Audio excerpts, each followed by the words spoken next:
მშვიდობისა 22 მაისის საქმიანი დილას ვიწყებთ. თბილისში ამ დროისათვის 16 გრადუსია. ოთხშაბათი დღე და საინტერესო საქმიან ეთერს გვერდებით. დღეს პროექტის ყოფნა არ ყოფნაზე არ დგას საკითხი, ასეთია სახელმწიფოს პოზიცია ანაგლის სპორტთან დაკავშირებულ მოლაპარაკებებზე, რომელშიც მონაწილეობა კონსორციუმის დირექტორმა, მისმა დამფუძნებელმა, ფინანსთა და რეგიონული განვითარების მინისტრებმა ინვესტორ საფინანსო კომპანიებთან ერთად მიიღეს.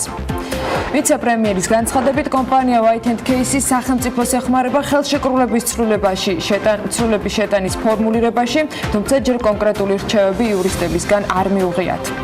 რაც ცვლილებები შეიძლება შევიდეს ხელშეკრულებაში, ეს ჯერ მოლაპარაკების საგანია. სახელმწიფოს პოზიციით 15 ივნისამდე გაწერილი შეთანხმების დედლაინი შესაძლოა გადაიხედოს, თუმცა ის რაც ხელისუფლებისგან პრინციპულია, ეს გარანტიის აღება, რომელიც 8 პირობითი პუნქტიდან ერთ-ერთი ყველაზე მნიშვნელოვანია, დანარჩენ 7-თა შეთანხმებით კი უკვე პოზიციები პრინციპულად შეჯერებულია.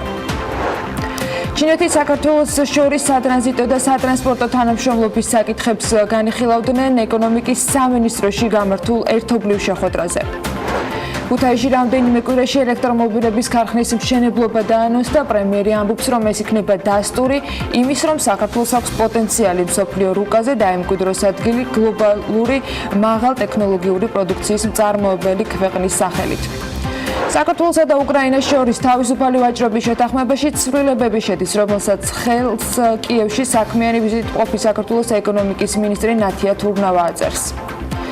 სასოფლო სამეურნეო მექანიზაციის თანადაფინანსების პროგრამის ბენეფიციარებს, რომლებსაც განაცხადი ვერ დაუკმაყოფილდათ, პროგრამის მეორე ეტაპზე პრიორიტეტი მიენიჭებათ. წიაღით სარგებლობის ლიცენზიის მფლობელს კი რეკულტივაციის გეგმის წინასწარი წარმოდგენის ვალდებულება უჩნდება, ამასთან დაკავშირებით ცვლილება მთავრობის დადგენილებაშია შესული. კომუნიკაციების ეროვნულმა კომისიამ ფიქსირებული და მობილური სატელეკომუნიკაციო ბაზრის კვლევა დაასრულა და მომხმარებლების ინტერესების დაცვის და ბაზრის განვითარების მიზნით რამდენიმე გადაწყვეტილება მიიღო, მათ შორის 2019 წლის 1 ივლისიდან 1 მეგაბიტი წამის ფასი 32 ლარიდან 9 ლარამდე შემცირდება, რაც შეეხება საცალო მომსახურების ბაზრის სეგმენტებს. კომისიის მიერ ჩატარებული მოკვლევის შედეგად ეს ბაზარი კონკურენტულია და რეგულაციის დაწესების საჭიროება მათი მხრიდან არ არის გამოვლენილი. ლონდონის საგამოფენო ცენტრში ღვინის საერთაშორისო ოლიმპია ლონდონზე გამოფენა London Wine Fair 2019-ზე ქართული ღვინის მწარმოებელი 15 კომპანიაა წარმოდგენილი.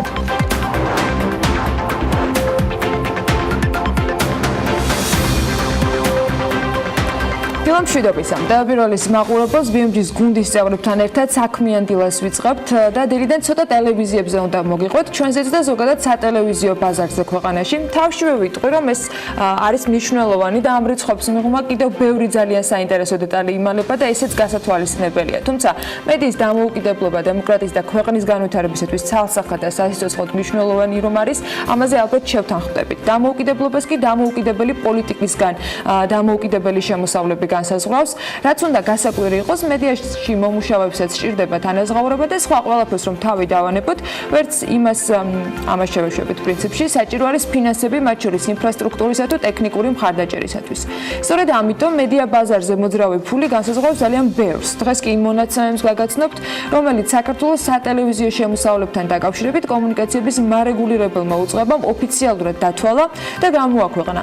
2018 წელს ქვეყანაში მოქმედმა ტელეარხებმა ჯამში 127 მილიონ 200.000 ლარის შემოსავალი მიიღეს და 2017-ს თუ შევადარებთ ამ მონაცემს, გამოდის, რომ ჯამურად ეს თანხა 9 მილიონ 400.000 ლარით ნაკლებია, ვიდრე წინა წლის შემოსავალი.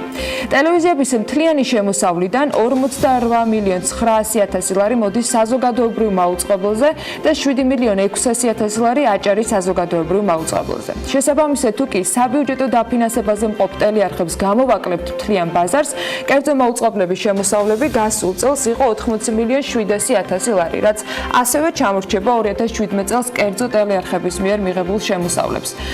კონკრეტულად ბოლო 1 წელში ტელევიზიების შემოსავლები 16 მილიონ 900.000 ლარით არის შემცირებული. 2018 წელს ყველაზე მეტი შემოსავალი აი ამ არხებმა მიიღეს და ეს მონაცემები ასე გამოიყურება. საზოგადოებრივი მაუწყებლის შემთხვევაში, რომელიც საბიუჯეტო შემოსავალია 48 მილიონ 400.000 ლარია, რუსთავი 2-ის შემთხვევაში 32 მილიონ 200.000 ლარი და ტელეიმედის შემთხვევაში 28 მილიონ 600.000 ლარი. აჭარის ტელევიზიას ჯამში 2018 წელს 7 მილიონ 600.000 ლარი შემოსავალი ჰქონდა. ტელეკომპანია პირველი შემოსავლება 3 მილიონ 300.000 ლარი შეადგინა. სილქნეტის შემთხვევაში ეს იყო 2 მილიონ 900.000 ლარი, იბერია TV-ის შემთხვევაში 2 მილიონ 100.000, მედია კავშირი ობიექტივი მილიონ 900.000 და GDS TV მილიონ 900. სეტანტა ჯორჯიას შემთხვევაში კი 600.000 ლარის შემოსავალი ფიქსირდება. რაც შეეხება სპონსორებიდან და რეკლამიდან მიღებულ შემოსავლებს, ამ გზით ქვეყანაში მოქმედმა ტელეარხებმა ჯამში 67 მილიონ 200.000 ლარის შემოსავალი მიიღეს და ეს 2017 წელს თუ შევადარებთ მილიონ 900.000 ლარით ნაკლები არის. რეკლამიდან და სპონსორობიდან ყველაზე მეტი შემოსავლები კი ჯამში აი ამ ტელეკომპანიებმა მიიღეს. ეს იყო ტელეკომპანია რუსთავი 2 ყველაზე მეტი შემოსავლით და 27 მილიონ 100.000 ლარია, ტელეიმედმა 21 მილიონ 900.000 ლარის შემოსავალი მიიღო, ტელეკომპანია პირველმა 3 მილიონ 200.000, საზოგადოებრივმა მაუწყებელმა 2 მილიონ 800.000 და სილქნეტმა მილიონ 100.000. იბერიას შემთხვევაში 2 მილიონ 100.000 დაფიქსირდა, GDS-ის შემთხვევაში მილიონ 900 და სეტანტა ჯორჯიას შემთხვევაში 600.000. კავკასიის შემოსავალი 400.000 ლარს შეადგენდა. 2018 წელს ისიც უნდა აღვნიშნოთ, რომ იყო საპრეზიდენტო არჩევნები, რომელიც ორ ტურად ჩატარდა და კომუნიკაციების ეროვნული კომისიის მონაცემებით წინა საარჩევნო პერიოდში პირველ და მეორე ტურში სატელევიზიო კომპანიებში განთავსებული უფასო პოლიტიკური რეკლამის მიახლოებითი სატელევიზიო ღირებულება 30 მილიონი ლარი იყო. ანუ 30 მილიონის ღირებულების პროდუქცია ეთერში მოხდა, მაგრამ ეს შემოსავალი ტელევიზიებს არ მიუღიათ. ფასიანი პოლიტიკური რეკლამის საერთო ღირებულებამ კი ბევრად ნაკლები 8 მილიონი ლარი შეადგინა. საარჩევნო სუბიექტების მიერ ფასიანი და უფასო პოლიტიკური რეკლამების საერთო ღირებულებამ ჯამში დაახლოებით 38 მილიონი ლარი დააფიქსირა. ეს გასული წლის მონაცემები იყო. რაც შეეხება 2019 წლის პირველ კვარტალს, რომელიც ასევე საქართველოს კომუნიკაციების ეროვნულმა კომისიამ დათვალა, მათი დოკუმენტის თანახმად კი სარეკლამო შემოსავლების ზრდა იყო ყველა ეროვნულ მაუწყებელში გარდა საზოგადოებრივი მაუწყებელისა, რომელსაც 52%-იანი კლება აღენიშნება. მარეგულირებლის ანალიტიკური პორტალის მონაცემებით 2019 წლის პირველ კვარტალში საზმაოს სახელმწიფო დაფინანსების სახით მიღებული აქვს 16 მილიონ 192.000 ლარი. ამავე დოკუმენტის თანახმად პირველ კვარტალში 2018 წლის პირველ კვარტალთან შედარებით სატელევიზიო სარეკლამო შემოსავალი 8%-ით არის გაზრდილი. საზოგადოებრივ მაუწყებელში შემოსავლის შემცირება საინტერესოა იმის გათვალისწინებითაც, რომ ტელეკომპანიას კლება მას შემდეგ დაუფიქსირდა, რაც მაუწყებლობის შესახებ კანონში შევიდა ცვლილება და არხს კომერციული რეკლამის ლიმიტი გაეზარდა. სატელევიზიო სარეკლამო შემოსავლებში კი ზრდის ყველაზე მაღალი მაჩვენებელი პალიტრატივის დაუფიქსირდა და ზრდა იყო 216%-იანი. ზრდის ნაწილში შემდეგი არის რეიტინგულად პირველი 38%-ის ზრდა დაფიქსირდა, 35%-ით გაიზარდა GDS-ის სარეკლამო შემოსავალი და 2019 წლის პირველ კვარტალში 2018 წლის პირველ კვარტალთან შედარებით 27%-იანი ზრდა დაუფიქსირდა რუსთავი 2 სტუდია მაესტროს შემთხვევაში 13% იყო ზრდის ტემპი და ტელეიმედის შემოსავლები გაიზარდა 4%-ით. ეს ანგარიში წარმოადგინა მარეგულირებელმა კომისიამ. თითქოს მილიონებზე ვსაუბრობთ და ეს თანხა ბევრია, თუმცა სინამდვილეში საქართველოს მედია ბაზარი ძალიან პატარაა და იმ ეკონომიკის პირობებში, რაც მithumetes დღეს ქვეყანაში არსებობს, სწრაფად ან დიდად ზრდის პერსპექტივაც უახლოეს პერიოდში არ უნდა იყოს. მცირე ეკონომიკის პატრონობა კიდევ უფრო მეტად ქართულ კინოს და მის ბიუჯეტს ეტყობა, თუმცა ქართული რეჟისორები თუ მსახიობები მაინც ახერხებენ, რომ საკუთარი ადგილი ნახონ მსოფლიოში. სულ ახლახანს მაგალითად ამერიკულმა ჟურნალმა Wim 2019 წლის კანის კინოფესტივალის 15 ვარსკვლავს შორის ქართველი მსახიობი დაასახელა ლევან გელბახიანი. ჟურნალი ვარსკვლავს ყოველწლიურად გამოყოფს და მათ იმის მიხედვით ირჩევს, რამდენად საინტერესო ფილმში ითამაშეს მსახიობებმა, რამდენად საინტერესო იყო მათი პერსონაჟი და რამდენად ნიჭიერია თავად მსახიობი. ლევან გელბახიანი ქართველი რეჟისორის ლევან აკინსის ფილმში And Then We Danced-ში მთავარ გმირს ანსახიერებს და ფილმი არის ქართველი გეი მოცეკვავეების სიყვარულზე გადაღებული და მისი პრემიერა სწორედ კანის კინოფესტივალზე შედგა. ხოთაშორის ამ ფილმს კიდევ არაერთი სხვა საინტერესო გამოხმაურება მოჰყვა და დარწმუნებული ვარ, რომ ჩვენი მაყურებლისათვისაც საინტერესო იქნება ამ ინფორმაციის მოძიება. არც სპორტსმენები გვარცხვენენ ევროლიგის დაჯილდოების ცერემონიალზე ქართველ კალათბურთელს გოგა ბითაძეს ამომავალი ვარსკვლავის ჯილდო ერგო. უკანასკნელი 13 წლის განმავლობაში ბითაძე იყო ერთადერთი ცენტრი, ვინც ეს ჯილდო მიიღო. ბუდუჩნოსტის შემადგენლობაში ის ევროლიგის 13 შეხვედრაში საშუალოდ 12.1 ქულას, 6.14 მოხსნას და 2.3 ბლოკს და რაც მისი წარმატების ერთ-ერთი გამსაზღვრალიც გახდა. ქართველი კალათბურთელის სარგებლიანობის კოეფიციენტი კი 16.3 იყო. კალათბურთელი ჯერ მეგა ბიმაქსის რიგებში ასპარეზობს და მიმდინარე სეზონის დასრულების შემდეგ ის NBA-ში გეგმავს გააგრძელოს კარიერა და წარმატებები მას საქმიანი დილიდანაც. სხვადასხვა დილიდან თითქოს ყველა მარტივ ეგრეთ წოდებულ ლაქშერი პროფესიებზე ვსაუბრობთ, ჟურნალისტები, მსახიობები, სპორტსმენები, სტერეოტიპულად ბევრჯერ შეხვდებით მოსაზრებას, რომ ამ ჩამოთვლილებიდან მათი საქმე ძალიან მარტივი და იოლია. სინამდვილეში კი სამივე შემთხვევაში საქმეს ფაქტობრივად უგრაფიკო სამუშაო და 24 საათიანი შრომა სჭირდება. არადა ოფიციალური სტატისტიკა სხვა რიცხვებს აჩვენებს. არც ერთი მათგანი და სხვა კიდევ არაერთი საქმე იმ სიაში, რომელიც საქსტატის მონაცემების მიხედვით შედგა, არ შედის. საქსტატის 2018 წლის დასაქმებისა და უმუშევრობის დაზუსტებულ მონაცემებში დასაქმებულთა ძირითად სამუშაოზე კვირაში ნამუშევარი ჩვეულებრივი საათების საშუალო რაოდენობის შესახებ ინფორმაცია უნდა ამოიკითხოთ და აღმოაჩენთ, რომ იმ 5 ეკონომიკურ საქმიანობიდან, რომლებიც ამ კრიტერიუმებით ხანგრძლივი სამუშაოს მხრივ ლიდერის პოზიციას იკავებენ, არც ჟურნალისტია, არც სპორტსმენია და არც მსახიობი. სტატისტიკა ამბობს, რომ ყველაზე მეტ საათს კვირაში კერძო საოჯახო მეურნეობაში დაქირავებული მომსახურეები მუშაობენ და საათების რაოდენობა არის 53.9 საათი. სასტუმროებსა და რესტორნებში დასაქმებულები 53 საათს მუშაობენ. მშენებლობაზე დასაქმებულები 51.5 საათს. ვაჭრობის, ავტომობილების, საყოფაცხოვრებო ნაწარმის და პირადი მოხმარების საგნების რემონტის შემთხვევაში დასაქმებული ადამიანი საშუალოდ კვირაში 49.1 საათს მუშაობს და სახელმწიფო მმართველობაში დასაქმებულები 47.6 საათს ხარჯავენ სამუშაოში კვირის განმავლობაში. ექსტერიტორიული ორგანიზაციების საქმიანობა კი დაახლოებით საშუალოდ 47.6 საათით განისაზღვრა. მოკლედ ეს მონაცემები გულისხმობს ხანგრძლივი პერიოდის განმავლობაში კვირაში ყველაზე ხშირად ნამუშევარი საათების საშუალო რაოდენობას, ზეგანაკუთვრად ნამუშევარი საათების ჩათვლით. ეს სიმართლე უნდა გითხრათ, რომ ბევრი კითხვა დატოვა ამ რიცხვებმა, ნამუშევართან ერთად ანაზღაურებაც ცალსახად საინტერესო მონაცემი იქნებოდა, თუმცა ეს ამ კონკრეტულ სტატისტიკაში არ იყო, ქართულ რეალობას პირდაპირ არ უკავშირდება, მაგრამ Forbes Women-მა სულ ახლახანს Bloomberg-ზე დაყრდნობით ყველაზე მაღალ ანაზღაურებადი პროფესიების ჩამონათვალი გამოუქვეყნა და მათ შორის კონკრეტული ანაზღაურებით და ეს კომპონენტი მომავლის დაგეგმვისას კრიტიკულად მნიშვნელოვანი არის, ლიდერიც გამოიკვეთა. მომავალი პროფესიის განსაზღვრისას რამდენიმე აუცილებელი დეტალია გასათვალისწინებელი. ერთი ეს არის კონკრეტული ნიჭი და მისწრაფებები, რა სურს თავად ადამიანს და მეორე საქმით სიამოვნების მიღება. მესამე არანაკლებ მნიშვნელოვანი შესაბამისი ანაზღაურებაა. Glassdoor-ის გამოკვლევის თანახმად, რომელიც შტატების მდგომარეობის მიხედვით ჩატარებულ კვლევას წარმოადგენს, 2019 წლის გამოშვებას უკვე აქვს პროფესიების სია, რომელიც მიმდინარე პერიოდში ყველაზე მოთხოვნადი და მაღალ ანაზღაურებადია 25 წლამდე ასაკის მქონე ახალგაზრდებში. ამ ჩამონათვალში პირველ ადგილს მონაცემთა ანალიტიკოსი იკავებს, რომელიც წლიურად საშუალოდ 95,000-ს გამოიმუშავებს. Glassdoor-ის გამოკვლევის ჩამონათვალში, რომელშიც ჯამში 25 პროფესიაა დასახელებული, უმეტესად ტექნიკური სფეროები ჭარბობენ. პირველ ათეულში კი შეგვხვდება ასევე software ინჟინერი, რომელიც $90,000 გამოიმუშავებს წლიურად, ასევე პროდუქტის მენეჯერი $99,000, საბანკო საინვესტიციო ანალიტიკოსი $85,000, პროდუქტების დიზაინერი ასე $85,000 წლიური ანაზღაურება, UX დიზაინერის შემთხვევაში საშუალო წლიური ანაზღაურება 73,000-ია, იმპლემენტატორის შემთხვევაში 72,000, Java პროგრამისტის შემთხვევაშიც იგივე თანხაა, სისტემური მართვის ინჟინერი კი 70,000-ად შეფასდა წლიურად და პროგრამისტი $68,000.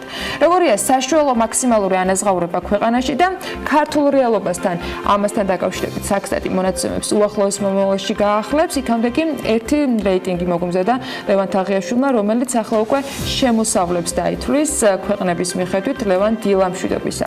დილამშვიდობის მიესალმებით ჩვენ საქმიან მაყურებელს. მოკლედ, Deutsche Bank-ს დაუჯერებთ ყველაზე კარგი საცხოვრებელი ქალაქი, სადაც საშუალო ანაზღაურება ყველაზე მაღალია და თან ამ ფულის მრავალფეროვნად დახარჯვის საშუალებაც გექნებათ, ეს არის სან-ფრანცისკო. თუმცა მასზე ბოლოს მოგიყვებით, მანამდე ვნახოთ სხვა ქალაქები. მე-10 ადგილი ლონდონმა დაიკავა, სადაც საშუალო ხელფასი თვეში $2,956. ქალაქში დაახლოებით 8,787,000 ადამიანი ცხოვრობს, რაც შეეხება მის ეკონომიკის, ის 2018 წელს 1,9%-ით გაიზარდა. თუმცა სხვადასხვა პროგნოზების მიხედვით წელს შესაძლოა ეს მაჩვენებელი 1,6%-მდე ჩამოვიდეს. Brexit-ის გამო ალბათ ამას ყოველდღე მიხვდებოდით. მე-9 ადგილი მელბურნმა დაიკავა, რომელიც ავსტრალიის სამხრეთ ნაწილში მდებარეობს. აქ საშუალო თვიური შემოსავალი $3,181-ია. რაც შეეხება მოსახლეობას, ის დაახლოებით 5 მილიონი ადამიანისგან შედგება. ეკონომიკა კი 2017-18 წლებში საშუალოდ 3,8%-ით გაიზარდა. მერვე პოზიციაზე დანიის დედაქალაქი კოპენჰაგენი გავიდა და სხვაობა ძალიან მცირეა. აქ საშუალო შემოსავალი თვეში $3,110 და ქალაქში 1,323,000 ადამიანი ცხოვრობს. მე-7 ადგილი ოსლო, ნორვეგია. აქ მუშაობის შემთხვევაში საშუალოდ თქვენ საბანკო ანგარიშზე თვის ბოლოს $3,246 დაირიცხება. ნორვეგიის დედაქალაქი ნამდვილად ერთ-ერთი გამორჩეული ადგილია, სადაც ჯამში დაახლოებით 1,710,000 ადამიანი ცხოვრობს. მე-6 ადგილი სიდნეის ხვდაწილად $3,599-ით, ჩიკაგოში კი საშუალო ანაზღაურება თვეში $4,062-ია. ამ ორ ქალაქში შესაბამისად 5,730,000 და 2,718,000 ადამიანი ცხოვრობს. მე-4 ადგილზე ბოსტონი გავიდა $4,288-ით, ქალაქში მოსახლეობის რაოდენობა 691,000 ადამიანზე მეტია, რაც შეეხება მის ეკონომიკას 2018 წელს ზრდა 3% იყო, როგორც ამას ეკრანზე ხედავთ. მე-3 პოზიციაზე ყოველასათვის სანატრელი და საოცნებო არაოფიციალური მსოფლიო დედაქალაქი ნიუ-იორკი გავიდა, სადაც საშუალო ანაზღაურება $4,612-ია. მეგაპოლისის მოსახლეობა 19,5 მილიონია და ეკონომიკა 2019 წლის პირველ კვარტალში 3%-ით გაიზარდა. მეორე ადგილს ციურიხი იკავებს, შვეიცარია, რომელიც ბლუმბერგის რეიტინგებში ხშირად გვხვდება. მაგალითად, ცხოვრების ერთ-ერთი ყველაზე მაღალი დონე სწორედ შვეიცარიის ამ ქალაქშია, რაც შეეხება საშუალო ხელფასს, ის თვეში $5,896-ია. მისი ეკონომიკა კი 2,9%-ით გაიზარდა 2018 წელს. და ბოლოს დაპირებული სან-ფრანცისკო, სადაც ამ რეიტინგში ყველაზე დიდი ხელფასის $6,526 მიღება შეგეძლებათ. ტექნოლოგიური კომპანიების მექა სან-ფრანცისკო კალიფორნიის შტატში მდებარეობს და მისი მოსახლეობა 888,000 ადამიანია. რაც შეეხება მის ეკონომიკას, ბოლო 4 წლის განმავლობაში 2017 წლამდე ის საშუალოდ 4,3%-ით იზრდებოდა და მთლიანი შიდა პროდუქტი ერთ სულ მოსახლეზე $119,868-ია. სამწუხარო რომ თბილისი ვერ მოხვდა ამ ქალაქებში, მაგრამ იმედი მქონდა. არ მქონდა, მაგრამ იმედია 10 წელში მაინც კარგი ვიყოთ ოპტიმისტურები და მადლობა შენ ამ მიმოხილვისათვის, მათ შორის სხვების ფულის თვალს რომ არ ეშვები, მიზეზითაც სულ ცოტა ხანში დაგებრუნდები, იქამდე კი ბიზნესი ახლებების დრო გვაქვს საქმიანი დილის მაყურებლებისათვის. ლარი კიდევ გაუფასურდა ეროვნული ბანკის მიერ გამოქვეყნებული მონაცემების მიხედვით ბანკთაშორისი ვაჭრობის შედეგად გუშინ $1 ფასმა $2.76 შეადგინა. საპარტნიორო ფონდის აღმასრულებელი დირექტორი კი ამბობს, რომ მნიშვნელოვანია რეგიონებში არსებული საინვესტიციო პოტენციალი დეტალურად შევისწავლოთ. 2019 წლის პირველ კვარტალში კი ფიშინგურ თავდასხმას დაქვემდებარებული ქვეყნების რეიტინგში საქართველო მსოფლიოს ქვეყნებს შორის მე-10 პოზიციას იკავებს. უკრაინასა და საქართველოს შორის თავისუფალი ვაჭრობის შესახებ შეთანხმებაში ცვლილება შედის. შესაბამის პროტოკოლს ხელი უკრაინის პირველმა ვიცე-პრემიერმა და საქართველოს ეკონომიკის მინისტრმა მოაწერეს. DCFTA-ის ქვეყნებს შორის არსებული ახალი პრიორიტეტებიდან გამომდინარე დღის წესრიგში დადგა სწორედ ასეთი სქემის ამოქმედება, რომელიც პროდუქციისათვის ერთობლივი გადამუშავების საშუალებას გააჩენს. უკრაინის ეკონომიკის განვითარების სამინისტროს ინფორმაციით, ცვლილებების საშუალებას მისცემს უკრაინას და საქართველოს ორმხრივ ვაჭრობისას საქონლის წარმომავლობის იდენტური წესები გამოიყენონ, ისარგებლონ პანევრო ხმელთაშუა ზღვის რეგიონული კონვენციით გათვალისწინებული პრეფერენციული წარმომავლობის წესებით, კერძოდ დიაგონალური კომუნიკაციის ეფექტით.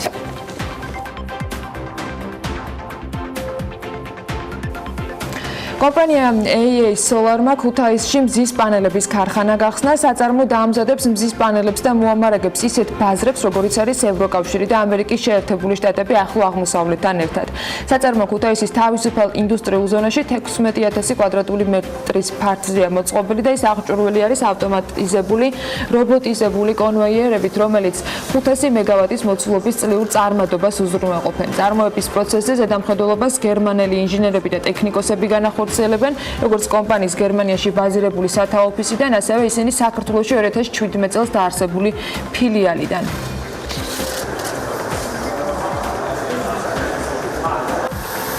ეს არის უნიკალური საწარმო, რომელიც დაამზადებს მზის პანელებს, რომელიც მოამარაგებს ისეთ მნიშვნელოვან ბაზრებს, როგორიც არის ევროკავშირი, ამერიკის შეერთებული შტატები და ახლო აღმოსავლეთი. ქარხანას ხსნის გერმანული კომპანია AA Solar, რომელიც არის მსოფლიო ლიდერი მზის პანელების წარმოებაში.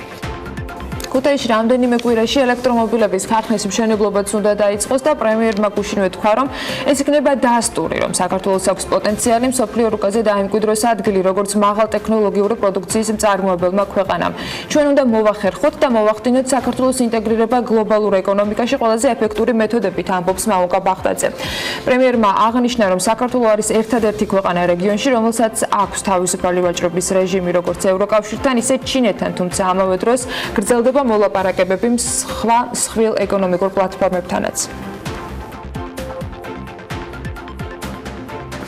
ხმოვან ზარებზე 24 თეთრიანი ტარიფი გაუქმდა. კომუნიკაციების ეროვნულმა კომისიამ ფიქსირებული და მობილური სატელეკომუნიკაციო ბაზრის კვლევა დაასრულა და მომხმარებლების ინტერესების დაცვის და ბაზრის განვითარების მიზნით რამდენიმე გადაწყვეტილება მიიღო. მათ შორის საბითუმო მომსახურებაზე კომისიამ გლობალური ინტერნეტის ფასი შეამცირა და ზედაზღვრული ტარიფი დააწესა. შედეგად კომისიის გადაწყვეტილებით 2019 წლის 1 ივლისიდან 1 მეგაბიტ წამის ფასი 32 ლარიდან 9 ლარამდე არის შემცირებული და კვლევის შედეგად კომისიამ მიიღო გადაწყვეტილება და ხმოვან საცელო მომსახურებაზე არსებული ზედაზღვრული 24 თეთრიანი ტარიფიც გააუქმა.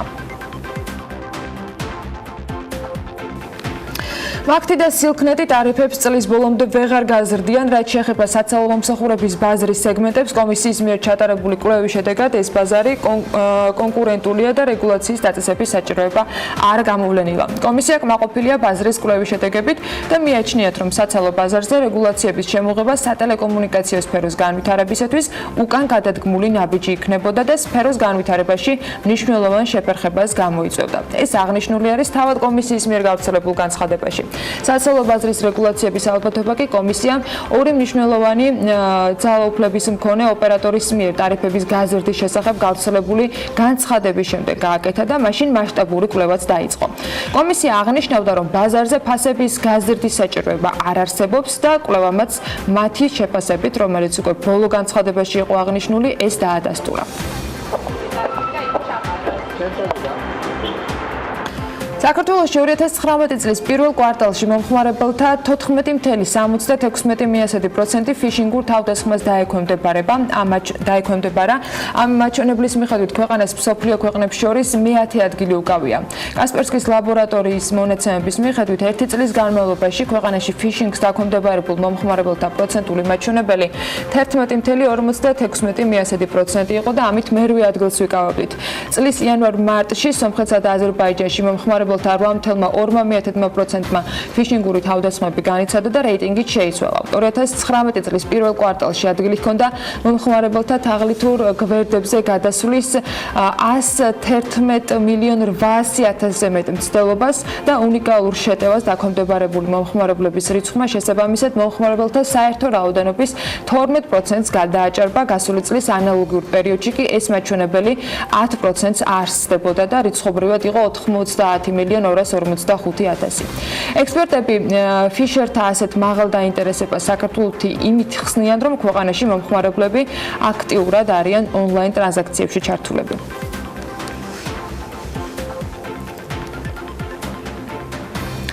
რეაბილიტირებული ვახუშტის ხიდი გაიხსნა თბილისის მერიის ინფრასტრუქტურის განვითარების საქალაქო სამსახურმა.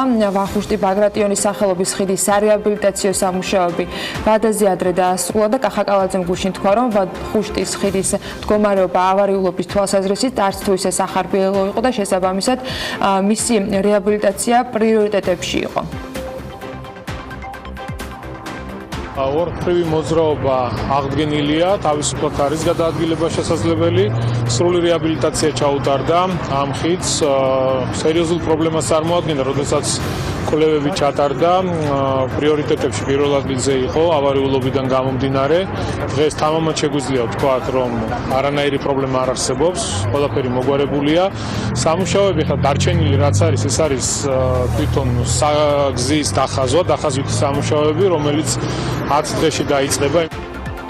საქართველოს ეკონომიკისა და მდგრადი განვითარების სამინისტროს წიაღის ეროვნული სააგენტოს ინიციატივით საქართველოს მთავრობის დადგენილებაში, რომლითაც მოწესრიგებულია წიაღით სარგებლობის ობიექტების დამუშავების საკითხებით, ცვლილებები შევიდა. ცვლილებების ფარგლებში განახლდა ტექნიკური რეგლამენტი და დაინერგა განახლებული მოთხოვნები. ცვლილების თანახმად კი სავალდებულო გახდა ლიცენზიის მფლობელის მიერ შემუშავებული საბადოს დამუშავების პროექტის ლიცენზიის გადაცემისათვის წარდგენა მოპოვებითი სამუშაოების დაწყებამდე.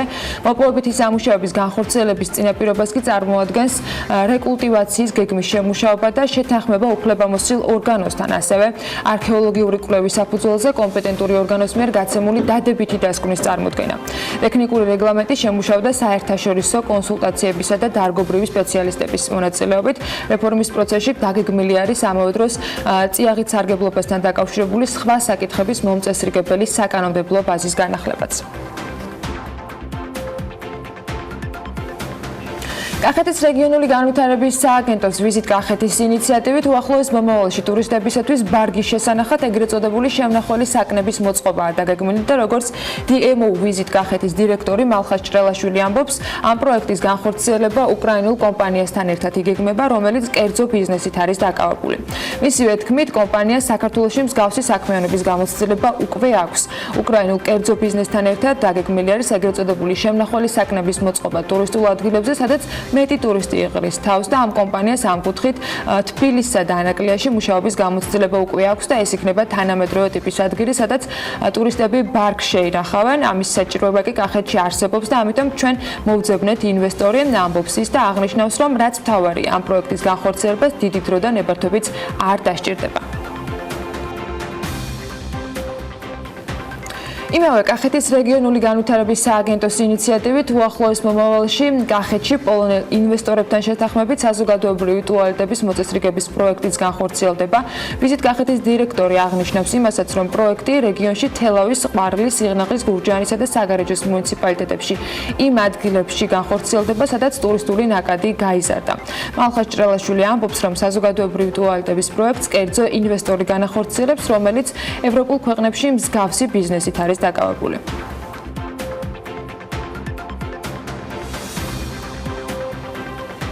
რეიტინგებით და შემოსავლებით უნდა გავაგრძელოთ საქმიანი დილა და რა თქმა უნდა ისევ ლევან თაღიაშვილთან ერთად რამდენს იღებენ ხელფასის სახით ყველაზე მდიდარი აღმასრულებელი დირექტორები შეერთებულ შტატებში და რამდენია მათი სახელფასო ბონუსები. ამას ახლა ის პირდაპირ ეთერში გაგვეცნობს. ლევან, კიდევ ერთხელ მოგესალმებ. მოგესალმებიან. ჩვენ ხშირად ვსაუბრობთ კომპანიების დამფუძნებლებზე, მათ შემოსავლებზე, რომლებიც ხშირად 10, 11 და ზოგ შემთხვევაში 12 ციფრისგანაც შედგება. მათი ქონება ძირითადად კომპანიის შემოსავლებით და აქციების ფასით განისაზღვრება. თუმცა არანაკლებ საინტერესოა როგორი აღმასრულებელი დირექტორების ხელფასები თავისი ბონუსებით. Bloomberg-მა ამერიკელი CEO-ების ათეული გამოაქვეყნა, სადაც სწორედ ეს მაჩვენებელია დათვლილი. მე-10 ადგილი Linde PLC-ის აღმასრულებელმა დირექტორმა სტეფან ენჯელმა დაიკავა, რომელმაც გასულ წელს შემოსავლის სახით 66 მილიონ 190,000 დოლარი მიიღო, საიდანაც 3 მილიონ 632,000 დოლარი მხოლოდ ბონუსი იყო. კომპანია ქიმიური მრეწველობითაა დაკავებული და მისი ღირებულება 100 მილიარდ დოლარს ცდება. მე-9 პოზიციაზე ტონი ჯეიმსი ბლეკსტოუნ გრუპის აღმასრულებელი ვიცე-პრეზიდენტი გავიდა 66 მილიონ 253,000 დოლარით. აქედან მისი ბონუსი 28 მილიონ 1,000 დოლარზე მეტი იყო. ბლეკსტოუნ გრუპი კი მოგესალმებით ცნობილი ამერიკული ჰედჯ ფონდია. მერვე პოზიცია სწორედ მისმა უკვე პრეზიდენტმა დაიკავა 69 მილიონ 147,000 დოლარით. სტეფან შვარცმენი ამ პოზიციას ჯერ კიდევ 1985 წლიდან იკავებს და განსაკუთრებული არაა თუ რატომ თავისი ანაზღაურება ამ რაოდენობის.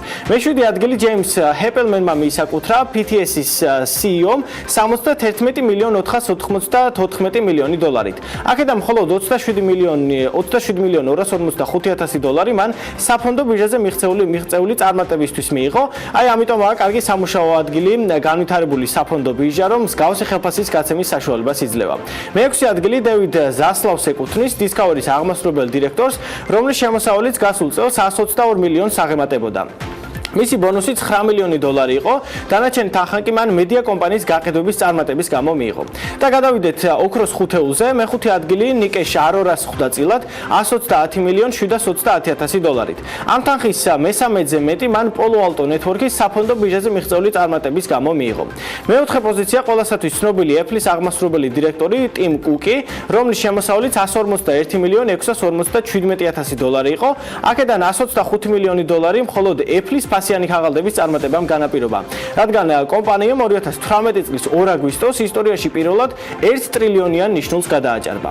მესამე ადგილი ბობ იგერის Walt Disney-ის აღმასრულებელი ხელმძღვანელის საკუთრებაა 146,616,000 დოლარით. მგონი თუ გადავხედავთ შურისმაძიებლების, შავი პანტერას და სხვა ცნობილი ფილმების შემოსავლებს, ფიქრობ საერთოდ არ უნდა გაგვიკვირდეს ეს რიცხვი. თუ ვინმე მარისით აქვე შეგახსენებთ, რომ Marvel Studios და კიდევ ძალიან ბევრ შემოსავლიან კომპანია სწორედ Walt Disney ფლობს. მე-8 ადგილზე ბრენდან კენედი გავიდა 256 მილიონი დოლარით. ფაქტია, ბრენდანს ბიზნეს ალღო ნამდვილად არ ღალატობს, რადგან მისი კომპანია Tilray არც მეტი არც ნაკლები მარიხუანას აწარმოებს და მისი ძირითადი შემოსავალი 253 მილიონი დოლარი სწორედ IPO-ს წარმატების შემდეგ მიღებული ბონუსის შედეგია. და ბოლოს პირველი ადგილი. რა განსაცდელი არ გადაიტანა, რა ლანძღვა არ აიტანა და რა მედიის შეტევებს არ გაუძლო Tesla-ს დამფუძნებელმა და აღმასრულებელმა ხელმძღვანელმა ილონ მასკმა. მაგრამ აბა ვინ არ გაუძლებს ამ ხელას ეწოლას, როდესაც წლის ბოლოს შენ საბანკო ანგარიშზე 513 მილიონი, ანუ 9 მილიარდ დოლარზე მეტი ირიცხება. ამ თანხის უდიდესი ნაწილი ჯერ კიდევ 2012 წელს მიღებული ბონუსის დარჩენილი ნაწილია, რომელიც მის ანგარიშზე გასულ წელს ჩაირიცხა. მისი ჯამური ბონუსი 2012 წელს 2 მილიარდ 280 მილიონი დოლარი იყო, რომელიც რამდენიმე წელზე გადანაწილდა და ამიტომაც მიიღოთ ასეთი ასტრონომიული შემოსავალი. შეგვიძლია ვთქვათ, რომ შენს რეიტინგში პირველ ადგილზე გასული ბონუსებით ილონ მასკის ეს მოცულობა თანხის აღემატება ყველაფერს და მთელი საქართველოს ბიუჯეტის 9-ვარი არის. თითქმის კი ერთი ადამიანის შემოსავალი. ერთი ადამიანის ბონუსი და არა მხოლოდ შემოსავალი. მადლობა რევან საინტერესო რეიტინგისათვის. ახლა უკვე ამინდის დრო გვაქვს საქმიანი დილის ეთერში. გარემოს ეროვნული სააგენტო კი გვატყობინებს, რომ ამინდი განპირობებული იქნება შავი ზღვის ჩრდილო-დასავლეთიდან შემომავალი გრილი და სამხრეთიდან გადმონაცვლებული თბილი ჰაერის მასების ურთიერთქმედებით შესაბამისად მოსალოდნელია დრო გამოშვებით.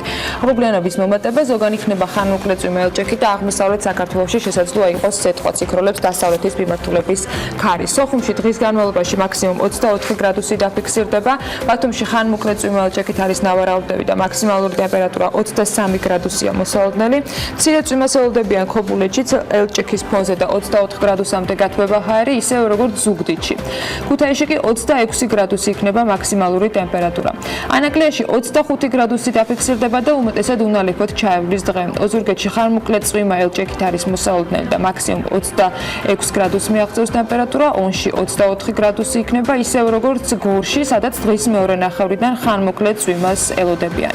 ცხინვალში 23 გრადუსამდე გათბება ჰაერი და აქაც დღის მეორე ნახევრიდან იწვიმებს, ისევ როგორც მარნეულში და მაქსიმალური ტემპერატურა მარნეულსა და რუსთავში ასევე იქნება 25 გრადუსი. ახალციხეში 23 გრადუსი არის ნავარაუდები, დღის მეორე ნახევარში იწვიმებს, ბორჯომში 22 გრადუსი იქნება, ბაკურიანში 14 და ახალქალაქში 16. სტეფანწმინდაში 15 გრადუსამდე გათბება ჰაერი და დღის მეორე ნახევარში ხანმოკლე წვიმა ელჭექით არის ნავარაუდები. თელავში ასევე საღამოს წვიმა ელჭექით იქნება და 25 გრადუსს მიაღწევს ტემპერატურა. დედაქალაქს რაც შეეხება თბილისში დრო გამოშვებით ღრუბლიანობა მოიმატებს, დღის მეორე ნახევრიდან ხანმოკლე წვიმა ელჭექით ნავარაუდები, იქროლებს ჩრდილო-დასავლეთის ქარი და მაქსიმალური ტემპერატურა იქნება 14 გრადუსი, ანუ 8 გრადუსით მეტი, ვიდრე ამ დროისათვის თბილისში ფიქსირდება.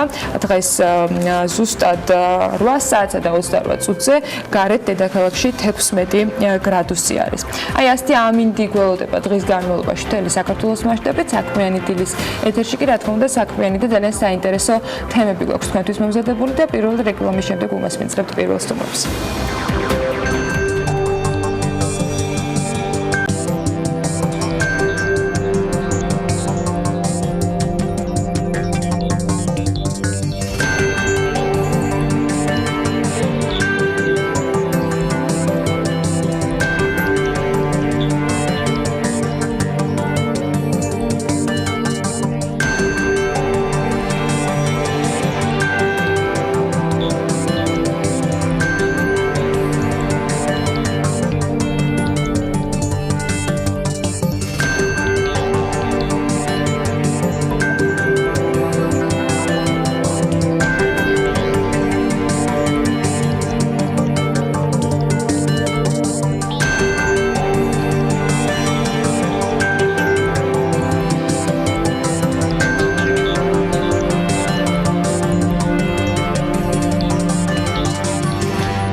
Ვერ კიდევ ბევრს არ სჯერა 25 ლარად საქართველოდან ევროპაში მოგზაურობის რეალურობა. სკეპტიკოსების უმრავლესობა დაბალ ბიუჯეტიანი ავიაკომპანიის შეთავაზებაში სარეკლამო ხრიკებს ხედავენ და ეჭვებენ, რომ დაბალი ფასი მხოლოდ ერთ ან ორ ბილეთს აქვს, ან უკან დასაბრუნებელი ბილეთი ძვირი. ან ბარგისა და საკვების დამატების შემდეგ უკვე დაბალ ბიუჯეტიანი ავიაკომპანიის ბილეთის ფასი სტანდარტულს უტოლდება ან აღემატება კიდეც. მოკლედ გავრცელებულია ასეთი მოსაზრება, რომ დაბალ ბიუჯეტიანი ავიაკომპანიები მოძველებულ თვითმფრინავებს იყენებენ, რაც უსაფრთხოების რისკებს ზრდის. თუმცა, ასეა თუ ისე ევროპაში იაფად მოგზაურობა მითი აღარ არის და ის სრულებით რეალური გახდა, რასაც ხელი ვიზა ლიბერალიზაციამ შეუწყო, მაგრამ მაინც ყველაფერი ფულზეა დამოკიდებული. ამიტომაც ბიუჯეტურად მოგზაურობის დეტალებზე და მიმდინარე წლის ყველაზე საინტერესო მიმართულებაზე სასაუბროთ. ახლა მარიამ ადამიანი უნდა შემოგვიერთდეს პირდაპირ ეთერში სტუმართან ერთად. მარიამ, დილამშვიდობი, საინავი დღეს სტუმართან ერთად განვიხილავთ თემას უფრო ვრცლად. მანამდე გეტყვით რამდენიმე პრინციპს, როგორ ვიმოგზაუროთ ბიუჯეტურად. ნაბიჯი პირველი დაბალფასიანი ბილეთების შეძენა. ამისათვის ხშირად თითქმის ყოველ დღე შეამოწმეთ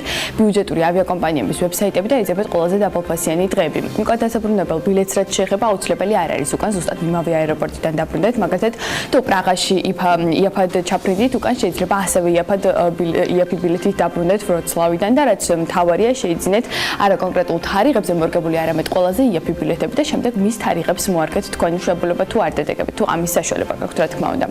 ევროპაში ბიუჯეტური მოგზაურობისას იაფი ავიამგზავრობის გარდა საჭირო ასევე იაფი საცხოვრებლის მოძიებაც. სასტუმრო ყველაზე ძვირი სიამოვნება და მცირე ბიუჯეტიანი მოგზაურისთვის გამონაკლისის შემთხვევების გარდა მიუღებელია. მათი უმეტესობა თუ მეგობრებთან ერთად მოგზაურობს, ამ შემთხვევაში ჰოსტელს ამჯობინებენ ხოლმე, სადაც მთელი ჯგუფი შეიძლება ერთ საძინებელში მოთავსდეს, მაგრამ მე მაინც გირჩევთ შეამოწმოთ აპარტამენტების ბინების დღიურად გაქირავების საიტი, მაგალითად Airbnb, რაც შეეხება კვებას, ეძებეთ ისეთი რესტორნები და კაფე-ბარები, სადაც ადგილობრივი მოსახლეობა დადის მათ შესახებ. სწორედ ადგილობრივებისაგან შეიტყობთ, ამაშიც Airbnb აპარტამენტის მფლობელი იგივე ჰოსტი დაგეხმარებათ. აეროპორტიდან ქალაქში და თავად ქალაქში გადაადგილებისთვის კი გამოიყენეთ მხოლოდ საზოგადოებრივი ტრანსპორტი. ეს ყველაზე იაფი საშუალებაა, ასეთია მცირე მიმოხილვათ, როგორ ვიმოგზაუროთ ბიუჯეტურად ევროპის სხვადასხვა ქვეყანაში, ხოლო თუ რომელ ქალაქებში შეიძლება ყველაზე იაფად მოგზაურობა, დეტალები უკვე ვნახოთ ჩვენს სიუჟეტში.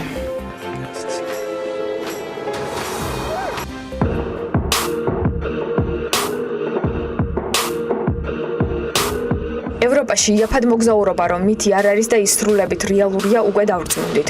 ვიზა ლიბერალიზაციამ დაანგრია წარმოდგენა, რომ თითქოს ევროპაში მოგზაურობა განსაკუთრებულად ძვირი ჩდება. თუმცა ყველაფერი მაინც შედარებითია. გამგზავრებამდე მთავარი პრიორიტეტი კი ბიუჯეტის სწორედ გადანაწილებაა, მხოლოდ ამის შემდეგ იწყება სწორი ადგილის შერჩევაც. თუ რომელ ქალაქებში შეიძლება ყველაზე იაფად მოგზაურობა, სია გამოცემა kiwi.com-მა შეადგინა. სააგენტო მიმდინარე წელს მოგზაურობას კავკასიის რეგიონში, კერძოდ საქართველოში, სომხეთში და აზერბაიჯანში გუჩევს და წერს, რომ ეს არის ახალი მიმართულებები, ჯერ კიდევ უცნობი, აუთვისებელი და საინტერესო ისტორიის მქონე ქვეყნები თავიანთი ტურისტული რესურსებითა და პაკეტებით. რაც მთავარია, მათი მონახულება ბიუჯეტური ტურისტისთვის განსაკუთრებით სასიამოვნოა, რადგან განთავსება, ტრანსპორტირება, კვება და დანარჩენი ხარჯები სხვა მიმართულებებთან შედარებით გაცილებით იაფია. სიაში მათთან ერთად მოხვდა იტალიის რეგიონებიდან ერთ-ერთი კალაბრია. ის ეგრეთ წოდებული ჩექმის წვერზე, ანუ აპენინის ნახევარკუნძულის სამხრეთ ნაწილში მდებარეობს. კალაბრიას ტურიზმის ძირითად მიმართულებას საზღვაო კურორტები წარმოადგენენ, თუმცა ასევე განვითარებულია სამთო ტურიზმის სექტორიც. ტურისტებისთვის მიმზიდველი ადგილია მთების ნაციონალური პარკი და ულამაზესი ტბები არვო და ამპოლინო. თუმცა გამომდინარე იქედან, რომ ტურისტულად დატვირთული ქალაქი არ არის, კალაბრიაში შეგიძლიათ მიიღოთ ნებისმიერი იტალიური პროდუქტი და მომსახურება შედარებით ნაკლებ ფასად. ასევე ბიუჯეტურად შეძლებთ სასიამოვნოდ მოგზაურობას ჩრდილოეთ მაკედონიის დასავლეთ ნაწილში, ანუ ოჰრიდში. აქ მრავლად არის ეკლესიები და ძველი სასახლეები, სწორედ ამიტომ ამ ადგილს ტურიზმის მხრივ მნიშვნელოვანი ფუნქცია აკისრია, თუმცა ტურისტებით დატვირთული ქალაქი მაინც არ არის. შემდეგი გაჩერება სტრასბურგია. მდიდარი წარსულისა და საერთო ევროპული მომავლის ქვეყანაში მოგზაურობა სააგენტოს მიხედვით ძვირი არ დაგიჯდებათ. გარდა ამისა, პროდუქტების ფასი მაღაზიებსა და სუპერმარკეტებში ძალიან დაბალი ნიშნულიდან იწყება. ამიტომაც ბიუჯეტური ტურისტისთვის ეს მიმართულება ერთ-ერთი საუკეთესოა. ევროპის კიდევ ერთი ყველაზე იაფი ქალაქი ბუდაპეშტია. ამ ქალაქში ყველაფერი ისეა დაგეგმილი, რომ მაცხოვრებლებმა და ტურისტებმა თავი მაქსიმალურად კომფორტულად იგრძნონ. დაწყებული სატრანსპორტო გზით და დამთავრებული კაფეებისა და ბარების განლაგებით ბუდაპეშტი ჰარმონიული მუსიკასავით დალაგებული ევროპული ქალაქია. რაც მთავარია ამ ქალაქში სტუმრობა, ვალებისა და კრედიტების ფასად არ დაგიჯდებათ. თქვენ შეგიძლიათ ტური ისე დაგეგმოთ, რამდენის საშუალებასაც ბიუჯეტი გაძლევთ. თემაზე საუბარს კი უკვე სტუმართან ერთად განვაგრძობ, რომელია ყველაზე მოთხოვნადი მიმართულებები 2019 წლის ტურისტულ სეზონზე, რომელია ყველაზე ბიუჯეტური და რამდენად შეეხო რეგულაციები ტურიზმის სექტორს. სალომე ბერაია, პეგასუს ტურისტიკ ჯორჯიას კომერციული დირექტორი გვერდება პირდაპირ ეთერში. დილა მშვიდობის სალომე, მადლობა რომ დილიდან ჩვენთან ერთად ხართ. სალომე, დავიწყოთ რა მიმართულებებს ირჩევენ უკვე 2019 წელს ქართველები, როგორც ვიცი, სანამ ვიზა ლიბერალიზაციას მივიღებთ, მანამდე ყველაზე მოთხოვნადი და პოპულარული იყო თურქეთი, რადგან არ გჭირდებოდა ზედმეტი ხარჯები და ვიზა. ახლა რა მდგომარეობაა, შეიცვალა თუ არა ტენდენცია და ჩაანაცვლა თუ არა უკვე თურქეთი ევროპულმა ქვეყნებმა? მოგესალმებით მარიამ, მივესალმებით თქვენს მაყურებელს. სიამოვნებით გავცემ პასუხს თქვენს კითხვებს. მინდა შესწორება შევიტანო. ვიზა ლიბერალიზაციამ, რა თქმა უნდა, გაამარტივა ევროპაში მიმოსვლა. ჩვენი ქართველი დამცველებისთვის უფრო ხელმისაწვდომი გახდა ევროპის მიმართულებით ბილეთების შეძენა და შესაბამისად უკვე ტურის აგება. თუმცა ისეთი მიმართულებები, როგორიც არის თურქეთი, ეგვიპტე და საბერძნეთი, მაინც რჩება მოწინავე პოზიციებზე, იქიდან გამომდინარე, რომ ზაფხულის განმავლობაში ამ ტიპის მიმართულებებით ჩვენ ვთავაზობთ მომხმარებელს რეზორტის ტიპის დასვენებას, რაც აბსოლუტურად განსხვავებულია ევროპული მიმართულებებისგან. თუმცა სტატისტიკურად თუ ვიმსჯელებთ, თურქეთი მაინც ნომერ პირველი მიმართულება, არა მხოლოდ ბიუჯეტიდან გამომდინარე, არამედ იმ სერვისიდან გამომდინარე, რომელსაც ეს ქვეყანა და თავისი საკურორტო ზონები თავაზობს ზოგადად, არა მხოლოდ ქართველ მომხმარებელს, მთელს მსოფლიოში არსებულ ტურისტულ ბაზრებს. აქედან გამომდინარე, ვიტყვით, რომ თურქეთი არის მოწინავე პლანზე, მას მოსდევს ეგვიპტე, სხვადასხვა მიმართულებები და მესამე წელია უკვე საბერძნეთიც არ ტოვებს მოწინავე პოზიციებს. რაც შეეხება უკვე ევროპის მიმართულებებს, ვიზა ლიბერალიზაციის შემდეგ ქუთაისის აეროპორტი გახდა უკვე მოწინავე ჰაბი ჩვენი ბაზრისთვის. შესაბამისად, ყველა ის მიმართულება, რომელსაც ავიაკომპანია ვიზიარის თავაზობს ჩვენს მომხმარებელს ევროპის მიმართულებით, უკვე 20 მიმართულებას გადააჭარბა. იქიდან გამომდინარე, თუ რამდენად ადრე დაჯავშნის მომხმარებელი უკვე ბილეთებს, შეგვიძლია ფასების ფორმირება. თქვენს სიუჟეტში კარგად იყო ნახსენები ის ფაქტი, რომ ვთქვათ, აუცილებელია ჯერ ავიაბილეთების ფასები შევამოწმოთ, დავჯავშნოთ ჩვენი ბილეთები და შემდეგ უკვე დაბალბიუჯეტიან ბილეთებს მოვარგოთ ჩვენი დასვენება და შვებულება. დიახ, იმიტომ რომ მაინც ყოველთვის ავიაბილეთი განაპირობებს ჩვენი დასვენების ბიუჯეტს. 90% ყოველთვის ავიაბილეთი. სალომე, საქართველოს ბაზარზე არის თუ არა ფასი გადამწყვეტი, ანუ რომელ მიმართულებით წავა დამსვენებელი, ანუ ის იქნება ევროპა თუ თურქეთი თუ სხვა რომელიმე ქვეყანა, არის თუ არა ფასი გადამწყვეტი ამ შემთხვევაში? ფასი მიმართულების არჩევანში გადამწყვეტი არის, თუმცა ესე ცალსახად არ შემიძლია ყველასთვის ერთიანად გაგცეთ პასუხი, მაგრამ თუ ვთქვათ არჩეული აქვთ კონკრეტულად ერთი მიმართულება, ამ შემთხვევაში უკვე ეძებენ ფასში სხვაობას, მაგრამ ჩვენი მომხმარებელი უკვე ძალიან დაიხვეწა, იცის ზუსტად სად მიდის, რა უნდა, რისი მოლოდინი აქვს ამ კონკრეტული მოგზაურობისგან, ამიტომ გაყოფილია ევროპაში მოგზაურობა და საკურორტო დასვენება. აი ამ ორ სეგმენტად არის გაყოფილი ჩვენი ბაზარი, ზაფხულის სეზონი მოდის და აქედან გამომდინარე ზაფხულის სეზონზე ვაკეთებ აქცენტს. შესაბამისად არის კატეგორია, ვინც ამბობს, რომ თურქეთში ბევრს არ გადაიხდის, იმიტომ რომ გონია, რომ რახან თურქეთი უვიზოა, ახლო მეზობელი ქვეყანა, არ ღირს ბევრის გადახდა, თუმცა იქ უკვე სხვა სერვისი იღებენ და სხვა ტიპის დასვენება. რაც შეეხება ევროპაში მოგზაურობას, იქ უკვე შეგვიძლია ბევრი რაღაცა ერთმანეთს შევუზავოთ, ეს იქნება კულტურული მოგზაურობა, უბრალოდ ვთქვათ, მუზეუმების მონახულება, გასეირნება, შოპინგ ტურები და ასე შემდეგ, მაგრამ რაც შეეხება უკვე სარეზორტო ტიპის მიმართულებებს, იქ უკვე ჩვენ ვიღებთ all inclusive მომსახურებას, რაც ევროპისთვის უცხოა.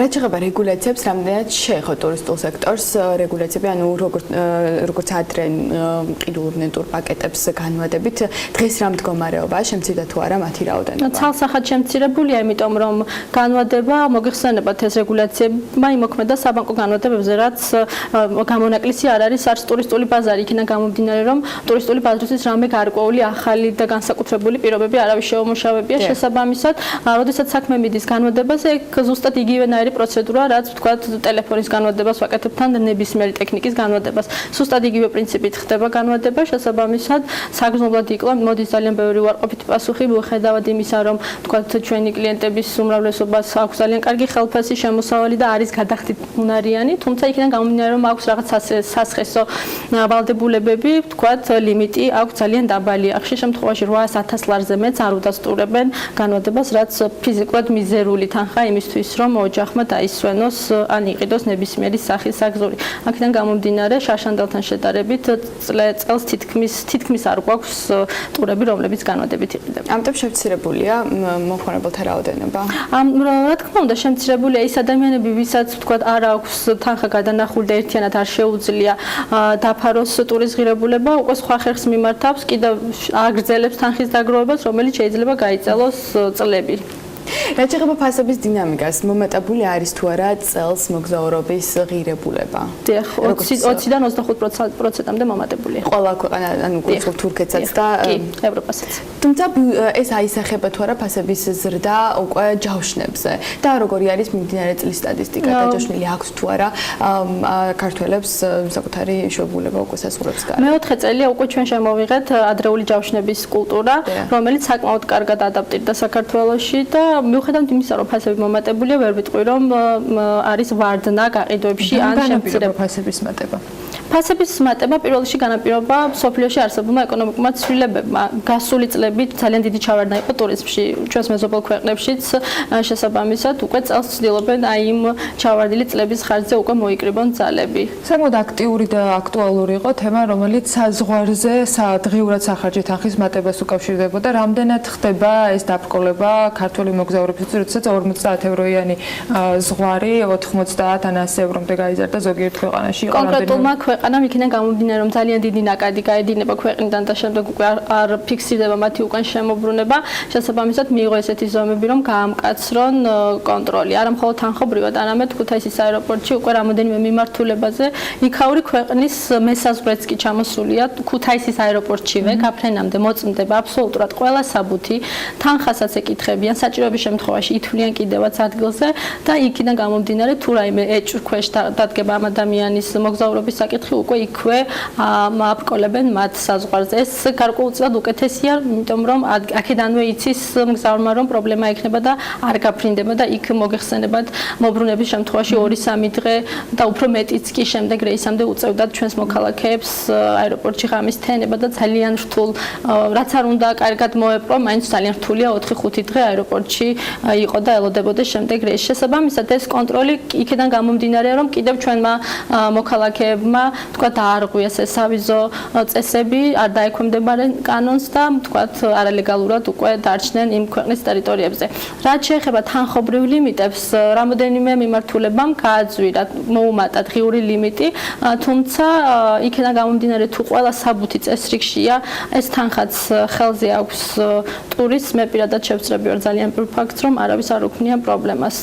აუცილებელია კიდევ ერთხელ ვიტყვი, რომ იყოს ორმხრივი ავიაბილეთი, ხშირ შემთხვევაში ამბობენ, რომ არა უშავს მიდიან ერთი გზის ავიაბილეთით, სასტუმრო არ აქვს ნაყიდი, მხოლოდ ჯავშანი აქვს და ეს ყველაფერი არის უკვე რისკ შემცველი. თუ ვიცავთ ყველა იმ პუნქტს, რომელიც თავის დროზე გამოცხადდა და გვაქვს ზუსტად ის თანხა, რაც ინდივიდუალურად უკვე მოთხოვნილი აქვს შენგენის ამა თუ იმ ქვეყანას, მაშინ დაბრკოლებას არ შეხვდება ჩვენი დამსვენებელი. რამდენად პოპულარული არის აზიური მიმართულებები ქართულ დამსვენებლებში და ზოგადად იმ შეკვეთებიდან რომელსაც თქვენ იცნობთ და ბაზარს ფაქტობრივად სრულად უყურებთ, ბიზნეს ტრიპები ან მოგზაურობა რამდენად არის დღეს აქტიური და აქტუალური ქართველებისათვის ევროპული მიმართულებების და აზიური მიმართულებების? ბიზნეს მიმართულებები უკვე ეს განპირობებულია კორპორატიული გაყიდვების ჭრილში შეგვიძლია განვიხილოთ. თუმცა აზიური მიმართულება მასიურად თუ ვიმსჯელებთ სტატისტიკურად არ არის ისეთი აქტიური. მე მყავს თქვა ირგვლივ ისეთი ადამიანები, რომლებიც აქტიურად მოგზაურობენ, მაგრამ ეს არის ძალიან პატარა ნიშა მთელი ბაზრის. კიდევ ერთხელ ვამბობ, ბიუჯეტიდან გამომდინარე და ყველა იმ სიმარტივისგან გამომდინარე, რომელსაც მოიცავს სხვადასხვა მიმართულება, მაინც მოწინავე პლანზე ის მიმართულებებია, რომელზეც უკვე ჩვენ ვისაუბრეთ. აზია პირველ რიგში ის არის, რომ ბილეთები საკმაოდ ძვირია. შესაბამისად უკვე ცნება დაბალ ბიუჯეტიან ჩვენ ვცნებით, რაც არ უნდა ადრე შეიძინოთ ბილეთი, მაინც იმ ფასად თავისუფლად შეგიძლიათ ევროპის რამოდენიმე ქვეყანა მოინახულოთ.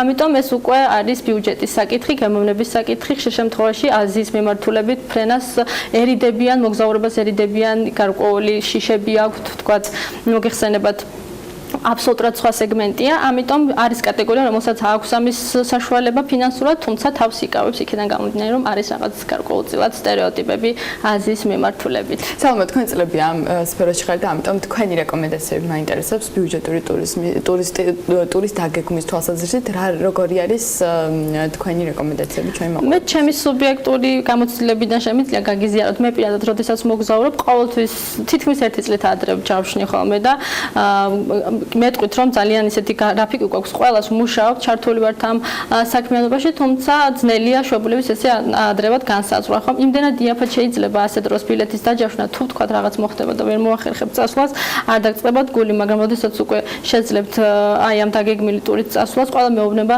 საოცარ ადგილებში დადიხარ და ყველას მოსწონს ფოტოები, რომელსაც სოციალურ ქსელში. თუმცა ეს იმდენად ცოტა მიჩნდება და იმდენად დაბალ ბიუჯეტურად მოგზაურობ, მე თვითონ პირადად როდესაც არ არის, რა თქმა უნდა, მივლინება სამსახურეობრივი, არავის არ სჯერა, იმიტომ რომ ყველასთვის ხელმისაწვდომია დღეს ონლაინ გაყიდვებია, ყველგან თითქმის ყველა ავიაკომპანიას აქვს ეს ხელმისაწვდომი მომხმარებლისთვის, უბრალოდ სჭირდება სწორად დაგეგმა თავის დროზე, აი არის რაღაც დღესასწაულები, რომელსაც შეგიძლიათ დაელოდოთ და ისარგებლოთ გარკვეულწილად ფასდაკლებებით. მე არ ვსაუბრობ მხოლოდ ქუთაისის აეროპორტზე, იგივე შემიძლია ვთქვა, თბილისის აეროპორტიდან ნებისმიერი ავიაკომპანია აწესებს ფასდაკლებებს შეგვიძლია ამით ვისარგებლოთ და რაც უფრო ადრე დავჯავშნით, ის მიდგომა რომ თქვათ last minute sales რასაც ვეძახით, ეს არის იმ შემთხვევაში, როდესაც თქვათ ადგილები რჩება. აი ჩვენ შემთხვევაში, როდესაც ჩვენ ჩარტერულ რეისებს ვასრულებთ და ბორტები თქვათ არიფსება, ამ შემთხვევაში ეს არის ძალიან იშვიათი გამონაკლისი, როდესაც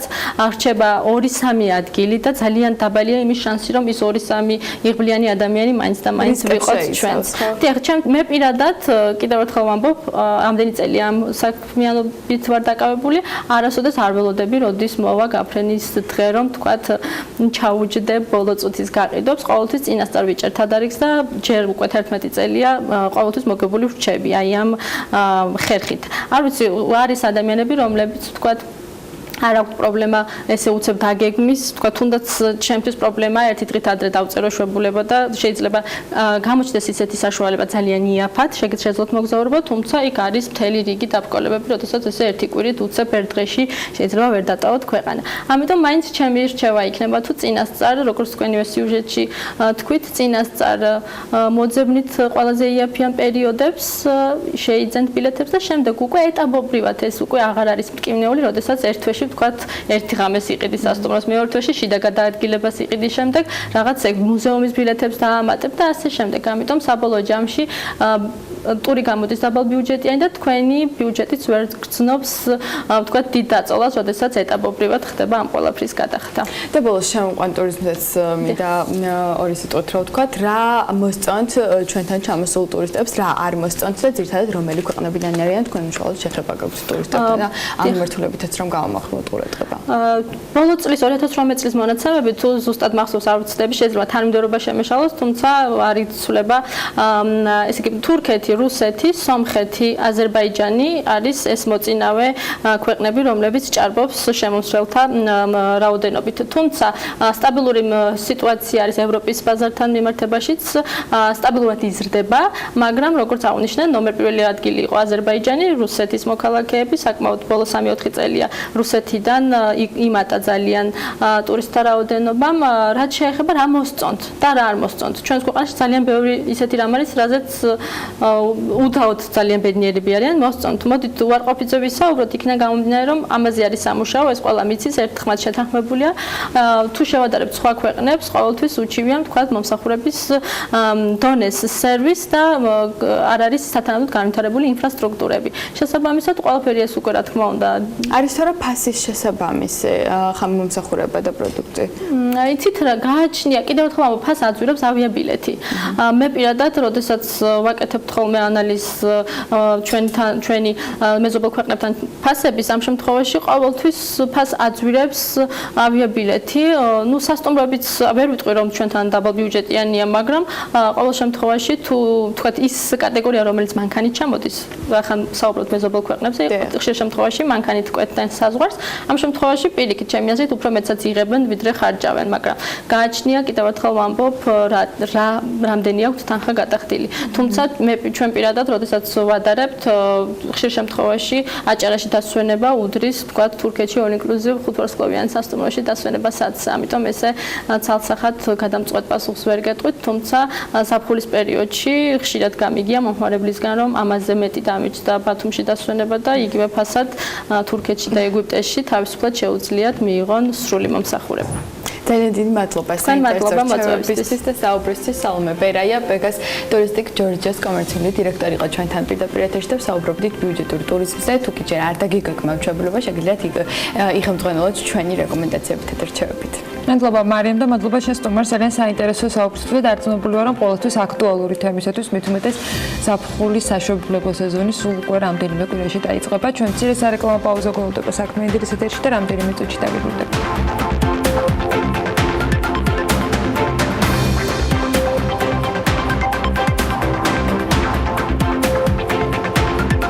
ეკონომიკის სამინისტროს ინფორმაციით ევროკავშირი მზად არის გამოგვიყოს დაფინანსება, რომელიც ადგილობრივი ლაბორატორიების განვითარებას მოხმარდება. საერთაშორისო კომპანია პომა მაღალმთიან აჭარაში ახალი საბაგიროების მშენებლობის ინტერესი გამოთქვა. უახლოეს პერიოდში კომპანიის მიერ ტექნიკური ჯგუფის აჭარაში ვიზიტი დაიგეგმა, რომლებიც ამ პროექტებს ადგილზე შეისწავლიან.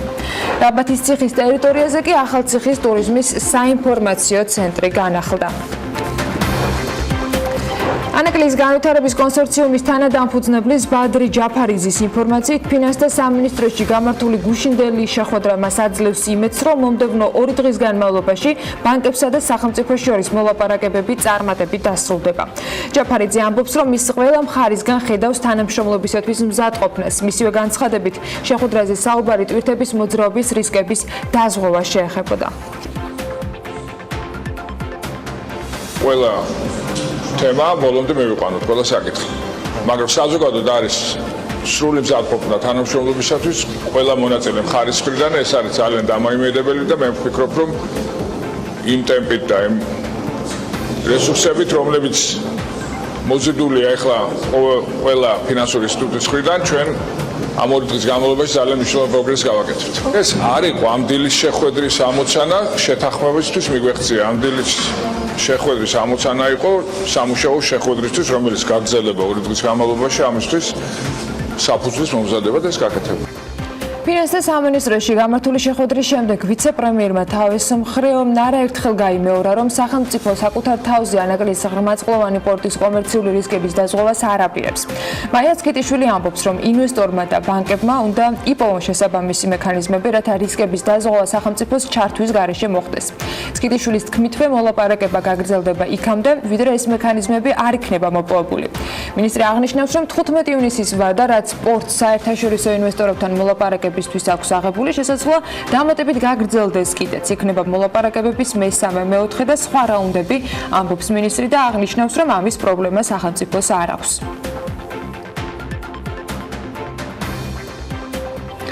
თუ ამ პროექტის მნიშვნელოვანი რისკების გადმოტანა სახელმწიფოზე მოხდა, მაშინ სად არის კომერციული კომპონენტი? ეს უკვე ფინანსთა მინისტრმა ივანე მაჭავარიანმა თქვა BMG-ის კითხვის საპასუხოდ, რომელიც ანაკლის პორტის მომგებიანობის საკითხს ეხებოდა. მაჭავარიანი აღნიშნავს, რომ მსგავსი შეკითხვები და პოზიცია კრედიტორების ნაწილსაც უჩნდებათ და მისივე განცხადებით კრედიტორები სწორედ იმიტომ ითხოვენ კომერციული რისკების დაზღვევას, რომ ისინი არსებულ ბიზნეს მოდელში თავს სრულად კომფორტულად არ გრძნობენ. რისკებთან დაკავშირებით განცხადება ინფრასტრუქტურის მინისტრმაც გააკეთა. ჩვენ წავედით წინ და ბევრ სხვადასხვა ტიპის რისკს უძღვევთ და პოტენციურს როგორც ვუბათილებთ, მოდი ესე ვთქვათ, თუმცა საკუთრივ ბიზნეს რისკი ტვირთების რაოდენობა იქნება თუ არა ამდენი. რომ აი ამ კორიდორზე იქნება თუ არა ეს ტვირთება. ჩვენ მან თავს ვიკავებთ და მიგვაჩნია რომ ზუსტად იმიტომ არის კერძო ინიციატივა ეს, და იმიტომ არის კერძო და ესე ვთქვათ საჯარო პარტნიორობის ერთ-ერთი მაგალითი, რომ ეს რისკები უნდა თანაბრად გადანაწილდეს. ჩვენ ვერ ავიღებთ იმაზე მეტ რისკს, რაც სახელმწიფო უნდა იყოს. შეგახსენებთ, რომ ჩვენი ვალდებულება იმის შესახებ, რომ იმის თაობაზე რომ გავიყვანოთ რკინიგზა, ჩვენი ვალდებულება იმის თაობაზე რომ გავიყვანოთ გზას ავტომობილო, ჩვენი ვალდებულება რომ გავეხმაროთ მიწების გამოსყიდვაში, ჩვენი ვალდებულება რომ 100 მილიონი დაფინანსება გამოვუყოთ. ეს ყველაფერი ძალაშია და უყევია. ამას ზემოთ კიდე წავედით ბევრ შემხოთ ნაბიჯზე. სულ მთლიანად თუ ამ პროექტის რისკის მნიშვნელოვანი წილის გადმოტანა მოხდა სახელმწიფოზე, მაშინ სადღა კომერციული კომპონენტი, სად არის კერძო ინიციატივა. ანაკლის პროექტი NDA-ის გამოკითხვებშიც მოხდა. დოკუმენტის მიხედვით საქართველოს მოსახლეობის 76%-ს სმენი ანაკლის ღრმაწყვოვანი პორტის პროექტის შესახებ და მათგან ვისაც ამ პროექტის შესახებ სმენია 85% ფიქრობს, რომ ახალი პორტი საქართველოსთვის სარგებლის მომტანი იქნება.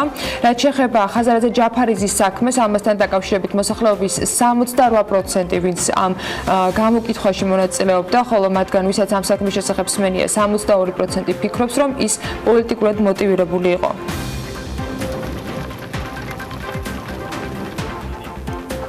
სასოფლო-სამეურნეო მექანიზაციის თანადაფინანსების პროგრამის მონაწილე ყველა ბენეფიციარს, რომელმაც განაცხადი შეიტანა, პირველ ეტაპზე ვერ დაუკმაყოფილდათ. ეს განაცხადი პროგრამის მეორე ეტაპზე პრიორიტეტი მიენიჭებათ. სოფლის მეურნეობის პროექტების მართვის სააგენტოს ინფორმაციით, გარემოს დაცვის და სოფლის მეურნეობის სამინისტროს ინიციატივით საქართველოს მთელ ტერიტორიაზე სასოფლო-სამეურნეო ტექნიკის შესყიდვის თანადაფინანსების სახელმწიფო პროგრამა გაგრძელდება და ამ პროგრამის მიზანი სასოფლო-სამეურნეო ტექნიკის შესაძენად საჭირო ფინანსებზე სახელმწიფოს მიერ თანადაფინანსების გზით ხელმისაწვდომობის გაზრდა. პროგრამის ფარგლებში ერთ ბენეფიციარზე სააგენტოს თანადაფინანსების მოცულობა შესაძლებელი სასოფლო-სამეურნეო ტექნიკის ღირებულების 50%-ს არ უნდა აღემატებოდეს, მაგრამ ის უნდა იყოს არაუმეტეს 150,000 ლარისა. პროგრამაში მონაწილეობის მისაღებად კი განაცხადების მიღება 28 მარტს არის დაწყებული და 5 აპრილს დასრულდა. პროგრამის პირველი ეტაპის მონაცემებით 104 ბენეფიციარმა მიიღო სახელმწიფოსგან თანადაფინანსება, გრანტის ჩამორმა მოცულობამ 6 მილიონ ლარს გადააჭარბა.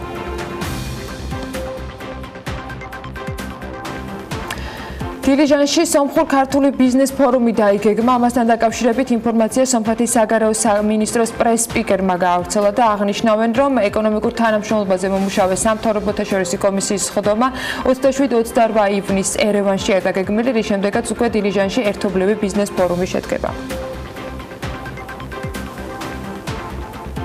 რამდენიმე დღის წინ აჭარის და ბათუმის ტურიზმზე მოგიყევით. დღეს უკვე ახალი შესაბამისი ადგილები და საინტერესო შემოთავაზებები უნდა გაგაცნოთ. შევარჩიეთ ქალაქი ქუთაისი, მიმდინარე საომავლო პროექტებზე თქვენთვის სასაუბროთ. ანუკა ჯოხაძე გვერდება ახლა პირდაპირ ეთერში. ის გასულ კვირას ქუთაისს სტუმრობდა და შესაბამისად არაერთი საინტერესო ინფორმაცია მოგვიმზადა. ანა დილა მშვიდობისა. ქუთაისში ვიზიტისას საშუალება გქონდა ქალაქის მერის მოადგილეს გავსაუბრებოდით. რომელმაც ქალაქში როგორც მიმდინარე, ისე სამოვალო პროექტების შესახებ ისაუბრა. გზების რეაბილიტაცია, ერიონისპირა სახლების ახალი სიცოცხლე და ქალაქის ბრენდინგი. ეს ძირითადი პროექტებია, რომელიც ქალაქში მიმდინარეობს, ან მათი განხორციელება მომავალში იგეგმება. ასევე ხშირად გვინახავს საქართველოს დიდი ქალაქების საიმიჯო ვიდეო რგოლები, რომლებიც ამა თუ იმ ქალაქის უპირატესობებს გვაცნობს. თუმცა ქუთაისის წლების განმავლობაში მსგავსი ვიდეო რგოლი არ ჰქონდა. ამ მიმართულებით ხშირად გვესმოდა, რომ საიმიჯო რგოლის გადასაღებად გამოცხადებული ტენდერი ვერც ტარდებოდა. როგორც ქუთაისის მერის მოადგილემ განაცხადა, ქუთაისის საიმიჯო ვიდეო რგოლი უკვე გადაღებულია, მის გადაღებაში კი 30,000 ლარი დაიხარჯა. ანუ საინტერესოა ქალაქში თუ შეგხვდნენ ტურისტები და თუ მოახერხე მათთან გასაუბრება, თავად მათი დღევანდელი თავდაცვლებები როგორია? ანა, რა თქმა უნდა, ბათუმის მსგავსი რაოდენობა ტურისტების ქუთაისში არ შეგხვედრია, თუმცა ქუთაისში რამდენიმე ტურისტთან გასაუბრება მაინც მოვახერხეთ, რომლებიც როგორც აღმოჩნდა, ქალაქს რამდენიმე დღიანი ვიზიტით ესტუმრნენ.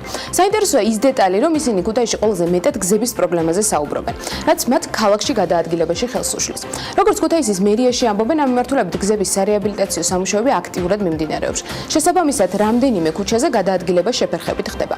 მოკლედ, კიდევ უფრო მეტი დეტალი მასთან დაკავშირებით თუ რა იგეგმება ქალაქში ტურიზმის განვითარების კუთხით, უკვე ჩვენს მიერ მომზადებულ სიუჟეტში ვნახოთ.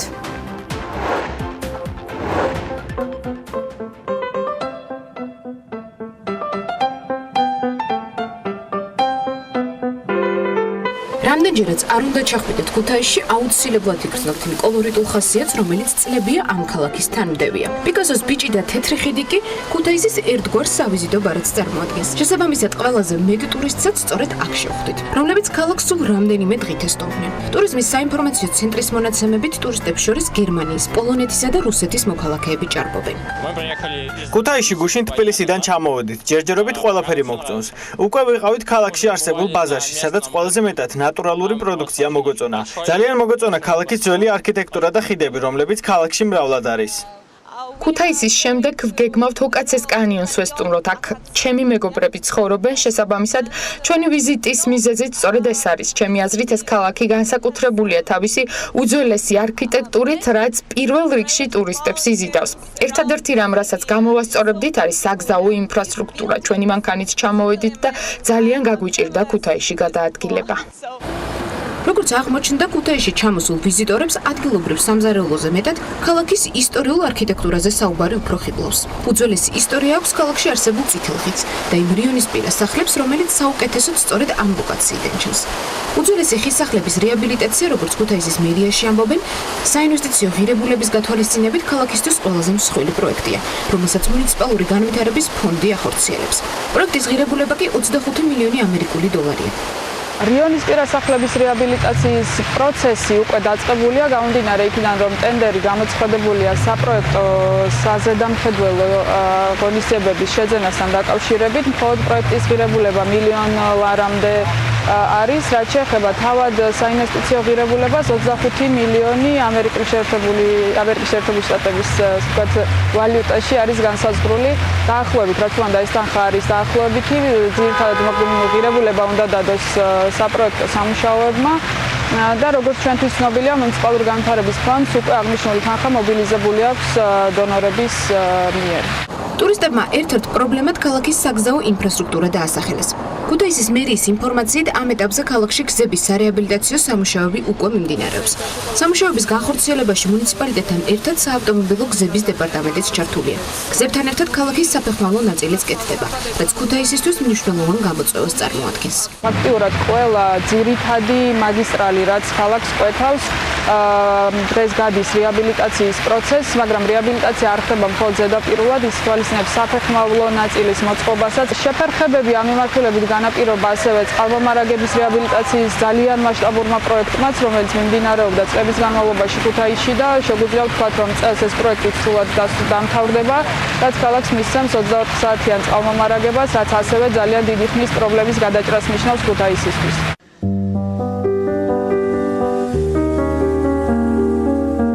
წლების განმავლობაში ქუთაისს საიმიჯო ვიდეო რგოლი არ ჰქონდა. ცხადდებოდა ტენდერები, მაგრამ უშედეგოდ. თუმცა საბოლოოდ მაინც შეიქმნა ვიდეო რგოლი, რომელიც დაინტერესებულ პირებს ქალაქის მთავარ ღირსშესანიშნაობებს აცნობს. ქალაქის მერიას საიმიჯო ვიდეო რგოლის დამზადება 30,000 ლარი დაუჯდა. მერიაში იმასაც ამბობენ, რომ აქტიურ რეჟიმში მიმდინარეობს ქალაქის ბრენდინგზე მუშაობა, რომელიც ტურისტებისთვის მნიშვნელოვან მიმართულებებს გააერთიანებს. შეიქმნება ქალაქის ლოგოტიპი და სლოგანი. ტურიზმი დასაბინავებელი ადგილების გარშე უბრალოდ წარმოუდგენელია. ამ მიმართულებით ქალაქში 13 მაღალბიუჯეტიანი, 45 საშუალო ბიუჯეტიანი და 76 დაბალბიუჯეტიანი სასტუმროა. ასე რომ უპარლამენტო დარჩენილ ქალაქს, სადაც უძველესი არქიტექტურა და ისტორიული შენობები მრავლად არის, ნამდვილად აქვს პოტენციალი ტურისტებისთვის მაინც მივიზიდონ და საინტერესო ლოკაციად იქცეს. თეთრ ხიდზე კი მათ ცნობილი პიკასოს ბიჭი უცვლელად უმასპინძლებს.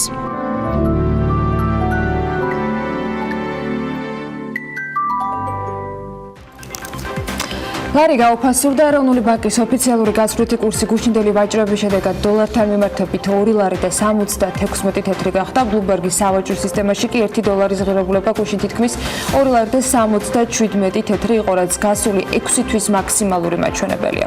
ლარი გაუფასურებულია ევროს მიმართაც და ევროს ფასი არის 3 ლარი და 8 თეთრი, მაშინ როდესაც ერთი დღით ადრე კურსი 3 ლარზე და 6 თეთრზე აჩვენებდა. ფასს ეროვნული ვალუტა თურქული ლირას და ფუნტის მიმართაც არ გამოირჩევა სიმყარით, რა ხდება სავაჭრო ჯიხურებში და რა განცხადებები კეთდება ლარის გაუფასურების ახალი ტალღის დაწყებისას. თათია ჩაფიჩაძე ჩაგვაყენებს ახლა საქმის კურსში. თათია დილა მშვიდობისა, არის თუ არა მონაცემები განახლებული საავტო ჯიხურებზე?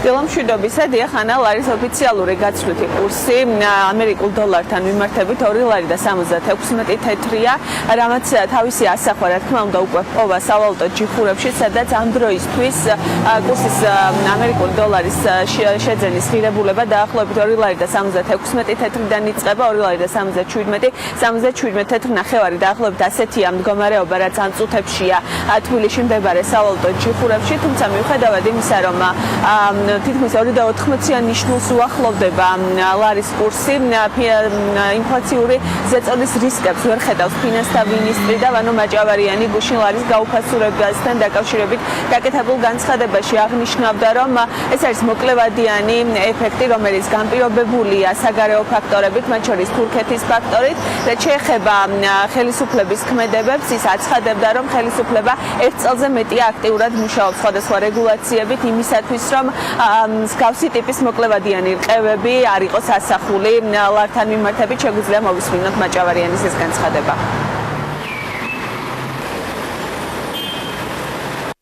უკვე 1 წელზე მეტი არასაკურველია, ამაზე საუბრობ დედოლარიზაციაზე, საუბრობთ, რომ ნაკლებად ვიყოთ დამოკიდებული დოლარზე, ნაკლებად იყოს ჩვენი მოსახლეობა დამოკიდებული დოლარზე და ხშირად მათ შორის პარლამენტში იყო ცხარე დებატები, როდესაც ჩვენ ვამბობდით, რომ ჩვენ კონკრეტული რეგულაციები და შეზღუდვები დავაწესეთ, მაგალითად იპოთეკურ სესხებზე დოლარში, ეს ემსახურება იმას, რომ ზუსტად ამ ტიპის ფლუქტუაციები, ანუ რყევები, რომელიც ყველგან ხდება აბსოლუტურად, მით უმეტეს პატარა და განვითარებულ ქვეყნებში კიდევ უფრო და ზუსტად ამის მიმართ რომ იმუნიტეტი ქონდეს. აქ მინდა ხაზი გაუსვა, რომ მიუხედავად იმისა, რომ თქვენ ახსენეთ, რომ კურსი მიუახლოვდა 2.80-ს, ჩვენ ვერ ვხედავთ ინფლაციურ ზეწოლას. დარწმუნებული ვართ, რომ ინფლაცია, ანუ ფასების ზრდა იქნება იმ ზღვარში, რაც ეროვნულ ბანკს აქვს, ესე ვთქვათ, დადგენილი და ტარგეტირებული. ლარის მოკლევადიან ყევებთან დაკავშირებით განმარტებას არაკეთებს საქართველოს ეროვნული ბანკის პრეზიდენტი გობა გვენეტაძე. ამბობს, რომ უფრო მნიშვნელოვანია მიზნობრივ მაჩვენებლებთან, ინფლაციურ მაჩვენებლებთან მიმართებით ლარის შეფასება, რომელიც ამ ეტაპზე ფარგლებს არ ცდება. შეგვიძლია ასევე მოვისმინოთ გვენეტაძის ეს განცხადება. გაცვლით კურსთან დაკავშირებით, როდესაც ჩვენ საუბრობთ მოკლევადიან პერიოდში არსებულ ყევებზე, როგორც წესი, საერთაშორისო სავალუტო ფონდი, ასევე ცენტრალური ბანკები არაკეთებენ განმარტებას, რადგანაც ეს შეუძლებელია, რადგანაც ლარზე ძალიან და გაცვლით კურსზე ზოგადად კომპლექსურად მოქმედებს სხვადასხვა ფაქტორები. აქ გაცილებით უფრო მნიშვნელოვანია ყურადღება მივაქციეთ თუ რა ხდება ინფლაციასთან დაკავშირებით და მოგეხსენებათ, რომ ინფლაცია საქართველოში არის მიზნობრივ მაჩვენებელთან ახლოს. ლარის გაუფასურების მიზეზებზე საუბრისას რამდენიმე მნიშვნელოვან ფაქტორს გამოყოფენ ეკონომიკის ექსპერტები, მაგალითად აკაკიცომაია აქცენტს აკეთებს პირდაპირ უცხოური ინვესტიციების შემცირებაზე და ასევე სავაჭრო პარტნიორების ქვეყნებში არსებულ მდგომარეობაზე. ასევე ცომაია აცხადებს, რომ მიუხედავად მთავრობის ქმედებებისა, ლარის მიმართ მოსახლეობის ნდობა და ზოგადად სების მიმართ ნდობა საკმაოდ დაბალია, რაც ძირითადი პრობლემაა ლარის გაუფასურების საკითხებთან დაკავშირებით, ასევე მიზეზებს შორის ცომაია ასახელებს არჩევნებსაც.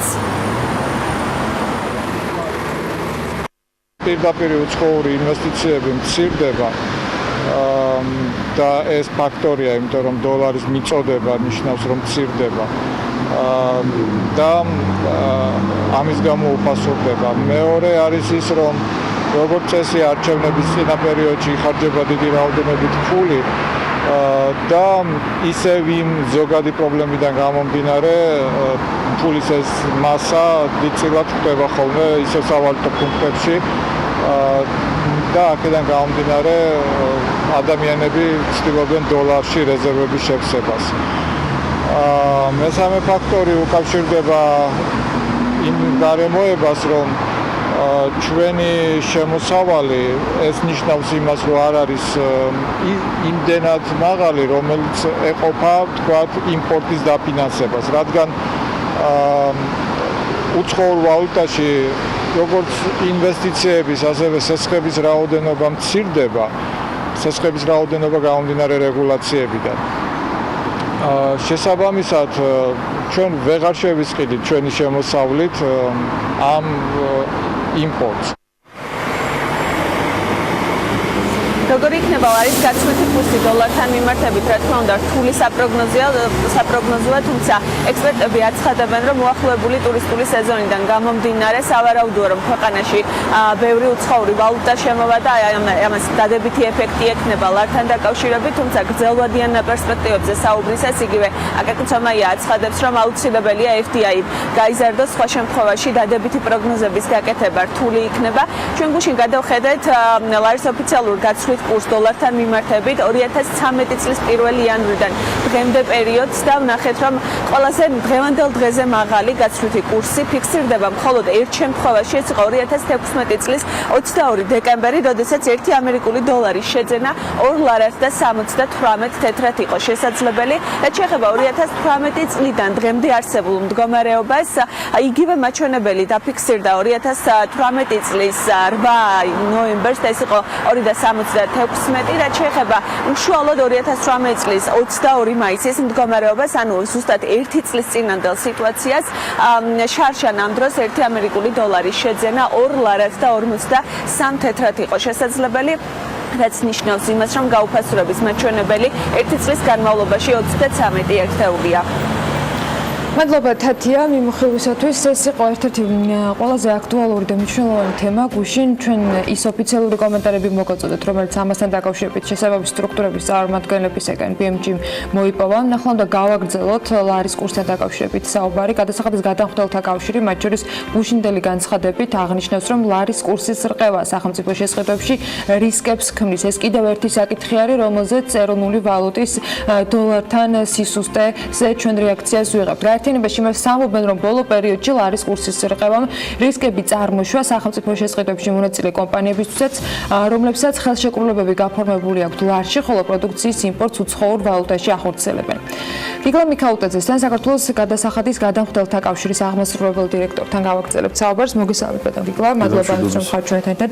ბევრი მიზეზი და ფაქტორი იყო გუშინ სხვადასხვა მხრიდან დასახელებული, რაზეც გავლენას ახდენს შეცვლილი კურსი და თავად კურსზე რაც ახდენს გავლენას. თქვენს განცხადებაში გააკეთეთ ამ კონკრეტულ თემაზე აქცენტი და მოდით ამით დავიწყოთ. რატომ გადაწყვიტეთ, რომ ეს ყოფილიყო ის ძირითადი საკითხი, რომელზეც ყურადღება გაამახვილეთ, რომ ეს არის პრობლემური მათ შორის სწორედ ისეთი კომპანიებისთვის, რომელიც სახელმწიფოსთან არიან კონტრაქტით დაკავშირებულები და ამ დროს შესაძლო არის ის თანხა, რომელიც სახელმწიფოსგან ტენდერით თუ აუქციონით თუ რაღაცა პირობით მიიღეს, არ აღმოჩნდეს საკმარისი ვალდებულების შესასრულებლად და ამ ვალდებულების არ შესრულებას კიდევ სხვა ბევრი პრობლემა მოხვდება. რა რეალობაში ვართ შეცვლილი კურსიდან გამომდინარე? დიდი მადლობა ანა მოწვევისთვის. ჩვენ გამოცდილება გვალაპარაკებს. პირველ რიგში უნდა აღვნიშნოთ ის, რომ ჯერ ლარის გაუფასურების ის მაჩვენებელი ნამდვილად არ გვაქვს, რაც პანიკის საფუძველი შეიძლება გახდეს, ამიტომ ჩვენი მიზანი ნამდვილად არ ყოფილა ის, რომ ასე ვთქვათ, სიტუაცია გავგონძაფრებინეთ, ჩვენ უბრალოდ გავაფრთხილეთ როგორც სახელმწიფო, ამ შემთხვევაში შემსყიდველი ორგანიზაციები, ასევე მიმწოდებელი კომპანიები, თუ რა სიტუაციაში შეიძლება აღმოჩნდნენ ისინი, თუმცა იმედია, რომ არ აღმოჩნდებიან. ეს კერძოდ საუბარია 2014 წელზე, როდესაც კურსის რყევა გაცილებით დიდი იყო, ანუ მოკლე დროში ამპლიტუდა იყო მაღალი, ანუ მოკლე დროში უფრო მაღალი რყევები ჰქონდა და ეხლა ვთქვათ ერთი თვის განმავლობაში ლარის დოლართან მიმართებით კურსი სულ 2-3% შეიცვალა, რაც თუ ესე გავზომავთ არ არის მაღალი, თუმცა ბუნებრივია ეს 2 და 8 ნიშნული საკმაოდ მაღალი, ასევე ფსიქოლოგიური ნიშნული. სახელმწიფო პროექტები არის ხოლმე ერთთვიან ვთქვათ გეგმაზე დამოკიდებული, ისინი ბევრად გრძელვადიანად გეგმავენ და ბევრად ვთქვათ. კი ბატონო, ამიტომ ჩვენი წინა წლების გამოცდილება გვაჩვენებს იმას, რომ თუ ასეთი სიტუაცია დადგა, როცა მოკლე პერიოდში ვთქვათ 1 თვის განმავლობაში, 2 თვის განმავლობაში გვაქვს ორნიშნა ვთქვათ პროცენტული მაჩვენებელი გაუფასურების, უკვე ეს ქმნის ხშირად პრობლემას შესყიდვებში შემწყიდვებში, ვინაიდან როგორც იცით, ტენდერი რამდენიმე თვიანი შეიძლება იყოს, ანუ მისი ამ პროექტის დასრულების ვადა. შესაბამისად, ერთი თვის მერე, ორი თვის მერე რაკურსი იქნება ხშირად შემწყიდველმა ასეთ დროს, როცა ხედავს, რომ ესეთი რყევა არ იცის და აქ ვიღებთ ორი ტიპის რისკს, რომ ერთი შეიძლება საერთოდ თავი შეიკავოს შემწყიდველმა და მიმწოდებელმა ტენდერში მონაწილეობისგან თავი, რაც ნიშნავს იმას, რომ ნაკლები კონკურენცია იქნება ტენდერებში, ხოლო მეორეს მხრივ შეიძლება მიიღოს მონაწილეობა იმ ფასით, რაც იმ მომენტში მას აწყობს, მაგრამ გავიდეს დრო და რეალურად ეს მისთვის წამგებიანი პროექტი აღმოჩნდეს. ეხლა რატო არის ეს პრობლემა? ვიღაც შეიძლება ვიღაცა იტყვის, რომ ეს არის ჩვეულებრივი ბიზნეს რისკი, კი ბატონო, არის, მაგრამ კერძო კომპანიებს შორის ეს რეგულირდება შედარებით მარტივად, კერძოდ, თქვა იქ ფასი შეიძლება ფიქსირებული იყოს მაინც მიუხედავად იმისა, რომ ლარიზაციის ტენდენცია სახეზეა, შეიძლება ფასი დააფიქსირო დოლარის ეკვივალენტი ლარში და ამით ეს რისკები დაიზღვა, იმიტომ რომ შემწყიდველს ამ შემთხვევაში ესმის მისი მიმწოდებლის რისკები და ამას ითვალისწინებს ხშირ შემთხვევაში.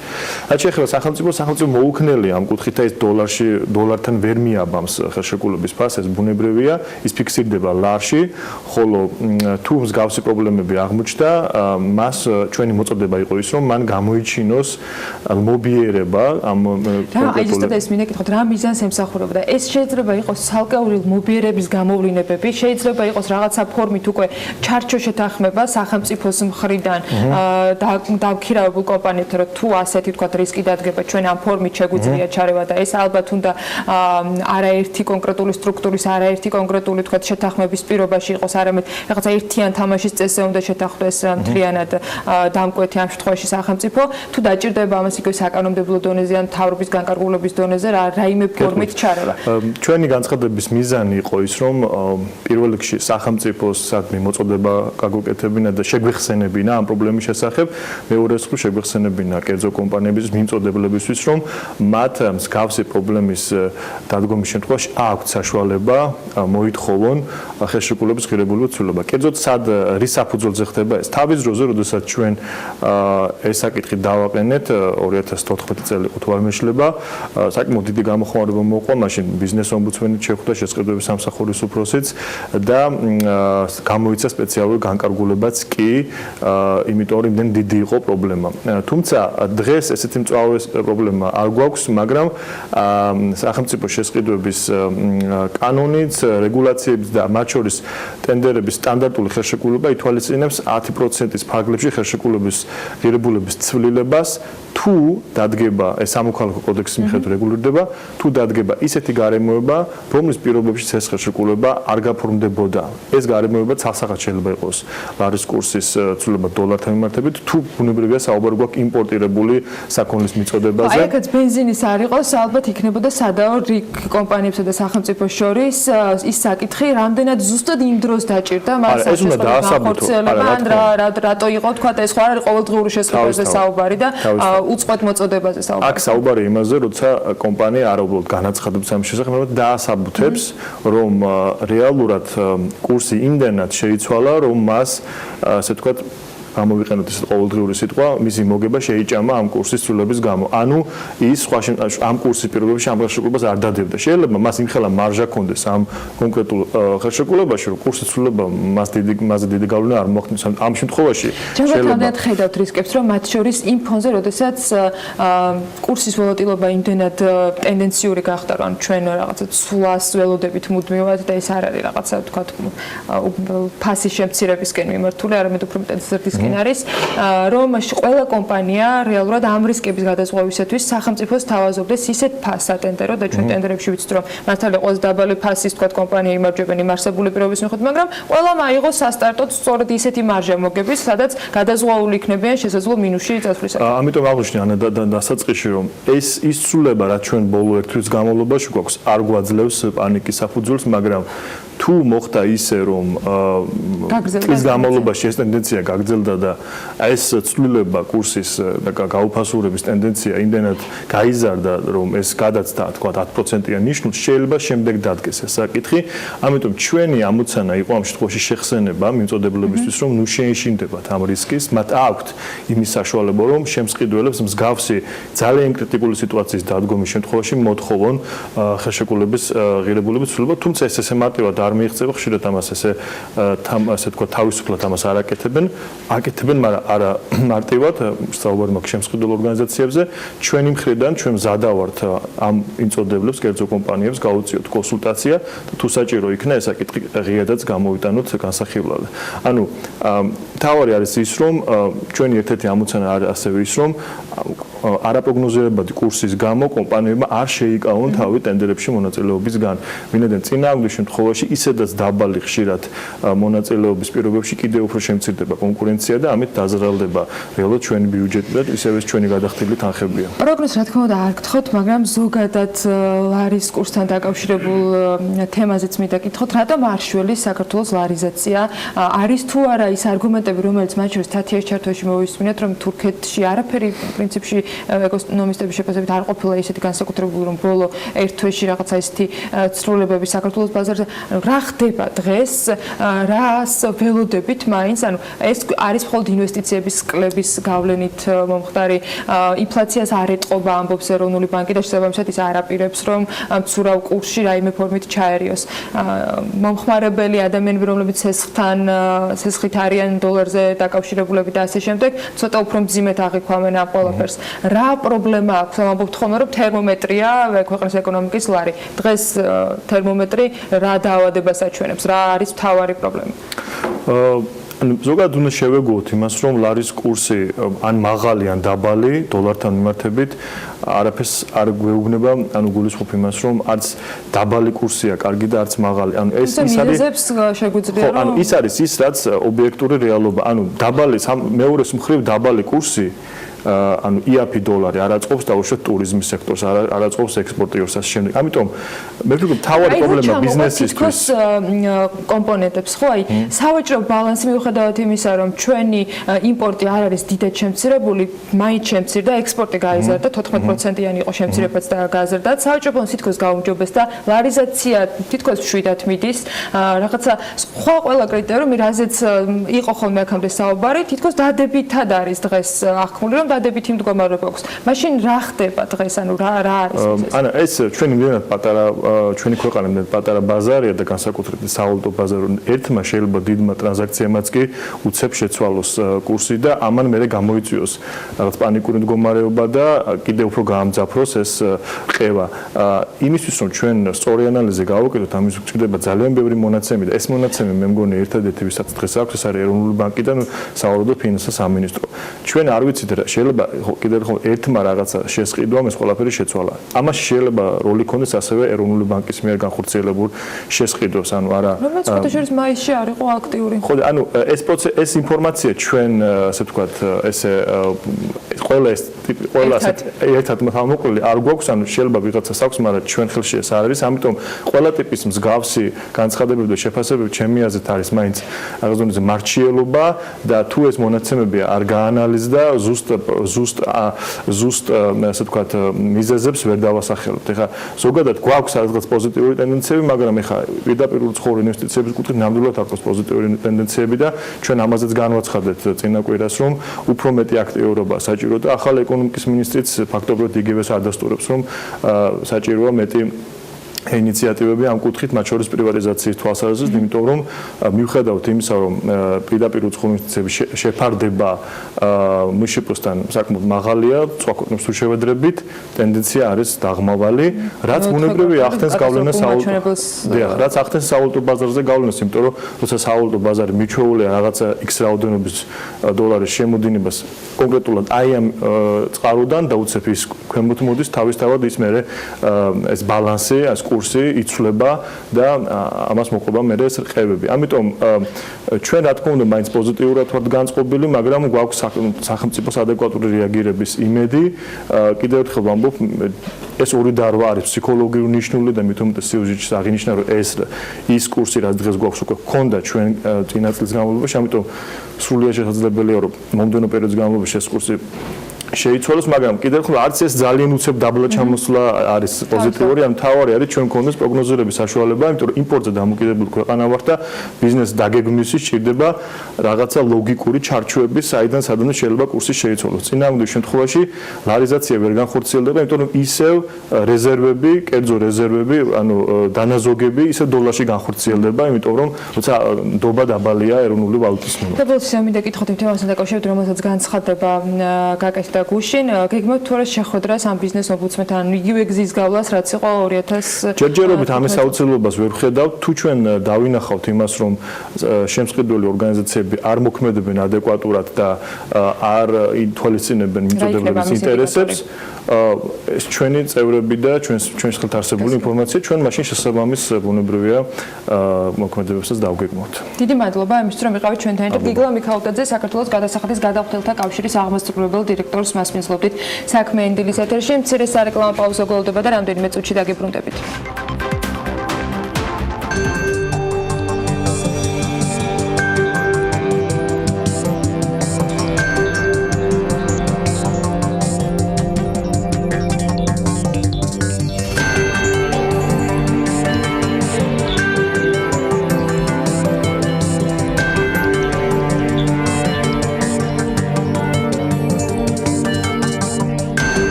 კლასიკაზე შემოგვიერთდა და ალბათ ქულთაც მივხვდით, რომ ბუკა პეტრიაშვილის დროა მსოფლიო როგორც ასეთი საქმიანი დილის სტუდიაში ინაცვლებს ერთიანად და რა თქმა უნდა ვიწყებთ უკრაინით, რომელზეც გუშინ ბევრი ვისაუბრეთ. ახლად არჩეულმა პრეზიდენტმა ვლადიმერ ზელენსკიმ ინაუგურაციის სიტყვით გამოსვლისას ჯერ უმაღლესი რადას დაშლის შესახებ გააკეთა განცხადება, შემდეგ ძალოვანები გაუშვა ამავე ფიცის დადებისას და ცოტა მოგვიანებით მთელ მთავრობას უთხრა, რომ უნდა წასულიყვნენ. მოკლედ ასეთი ამბებით დაიწყო უკრაინაში ახალი პრეზიდენტის საპრეზიდენტო დღე. სხვა დანარჩენზე უკვე ბუკა პეტრიაშვილი ისაუბრებს. ბუკა დილა მშვიდობისა. დილა მშვიდობის, მოგესალმები ანა. ბექა მივესალმები ჩვენს მაყურებელს. მართლაც ემოციურიც იყო და საქმიანიც უკრაინის პრეზიდენტის ახლად არჩეული პრეზიდენტის ზელენსკის ინაუგურაცია ძალიან ესეთი მნიშვნელოვანი გზავნილებით და ემოციური გზავნილებით დატვირთული გამოსვლა იყო მისი საპრეზიდენტო ესე ვთქვათ ფიცის დადების შემდეგ მიმართვა და გამოსვლა, მაგრამ ამავე დროს ძალიან კონკრეტული ნაბიჯები გადადგა უკვე პირველივე წუთებში თავის ოფიციალურ სტატუსში შესვლის შემდეგ, რასაც შემდგომ მოყვა შესაბამისი ნაბიჯები მთავრობის მეთაურის მხრიდან პრემიერი გროისმანიც გადადგა, იქ მთავრობის წევრებიც გადადგენ მიყოლებით და ეხლა უკვე ყველაზე ბოლო სიახლე რაც არის ის რომ 21 ივლისს უკვე დანიშნა ვადამდელი საპარლამენტო არჩევნები. დღეს უკვე რადა შეიკრიბება და სადაც შედგება ესე ვთქვათ საგანგებო სესია. ამ საგანგებო სესიის ალბათ ყველაზე მთავარი და მნიშვნელოვანი თემა არის საარჩევნო სისტემის რეფორმირება. საარჩევნო სისტემის რეფორმირება გულისხმობს მაჟორიტარული არჩევნების გაუქმებას და მთლიანად საარჩევნო სიებით საპარლამენტო არჩევნების ჩატარებას, პროპორციული სიებით არჩევნების ჩატარებას. ოპოზიციური პარტიები, მათ შორის იულია ტიმოშენკოს პარტია და სხვა ოპოზიციური პარტიებიც მხარს უჭერენ ამ ინიციატივას.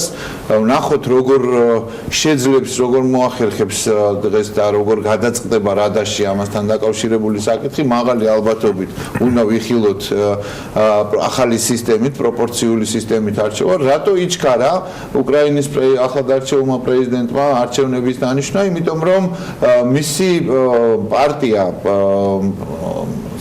ხალხის მსახური ფაქტიურად ეხლა იქმნება, მაგრამ პოპულარობა რეიტინგების ყველა კვლევების მიხედვით ხალხის მსახურის პარტიის, ანუ ზელენსკის პარტიის პოპულარობა არის დღეს პიკზე, დაახლოებით 30%-ს მიიღებს ხვალ რომ საპარლამენტო არჩევნები ჩატარდეს. ბუნებრივია რომ მას ამ შესაძლებლობის ხელიდან გაშვება არ უნდა. მისი არგუმენტი პარლამენტში არსებულ ძალების ხელმძღვანელებთან და პარლამენტის ხელმძღვანელებთან შეხვედრის დროს იყო რომ პარლამენტის მიმართ ნდობა არის ძალიან დაბალი და ლეგიტიმაციაც ასევე შესაბამისად არის უკვე კითხვის ნიშნის ქვეშ და მას აქვს ყველა სამართლებრივი უფლება და საფუძველი იმისათვის რომ ჩაატაროს ვადამდელი საპარლამენტო არჩევნები. ხელისუფლება მართველ-ძალად ყოფილი პოლიტიკური ძალები რა თქმა უნდა უარყოფითად შეხვდნენ, გააკრიტიკეს ეს პოზიცია, მაგრამ გამოთქვეს მზაობა არჩევნებში მონაწილეობისთვის და ამ პროცესის ხელშეწყობისთვის. რეალურად მართლაც უნდა ითქვას, რომ დემოკრატიის დემონსტრირების თვალსაზრისით მართლაც რაღაცა საშურ დავალებების ხოც ბევრი გქონდათ რადას დეპუტატებს მიუხედავად იმისა, რომ უთხრა რომ თქვენ მალე გაგიშვებთ, მისცა დავალებათ, რომ მოსამართლეებს, დეპუტატებს, მთავრობის წევრებს მოეხსნათ ასევე ის ხელშეუხებლობის გარანტიები, რომელთაც მათ იმუნიტეტის, ხელშეუხებლობის იმუნიტეტი არის ძალიან მნიშვნელოვანი თემა, მაგრამ კიდევ ერთი ძალიან მნიშვნელოვანი დავალება და დღეს ეს საკითხები უნდა გადაწყდეს, ეს არის უშიშროების საბჭოს, უკრაინის უშიშროების საბჭოს ხელმძღვანელის დანიშვნა, ეს არის თავდაცვის მინისტრის დანიშვნა, ეს არის გენერალური პროკურორის დანიშვნა. ამ საკვანძო პოზიციებზე ძალიან მნიშვნელოვანია მისი ორი მთავარი გაცხადებული მიზნის რეალიზებისთვის ნაბიჯების გადადგმა და დაწყება, იმიტომ რომ პირველი რაზეც მთავარ აქცენტს აკეთებს ზელენსკი არის კორუფციასთან ბრძოლა, რაშიც უნდა აღიაროთ, რომ მაინდა-მაინც დიდ წარმატებას ვერ მიაღწია მისმა წინამორბედმა და კორუფციასთან ბრძოლისთვის ანტიკორუფციული ბიუროს ამოქმედება და ანტიკორუფციული ყველა მექანიზმების სრულფასოვნად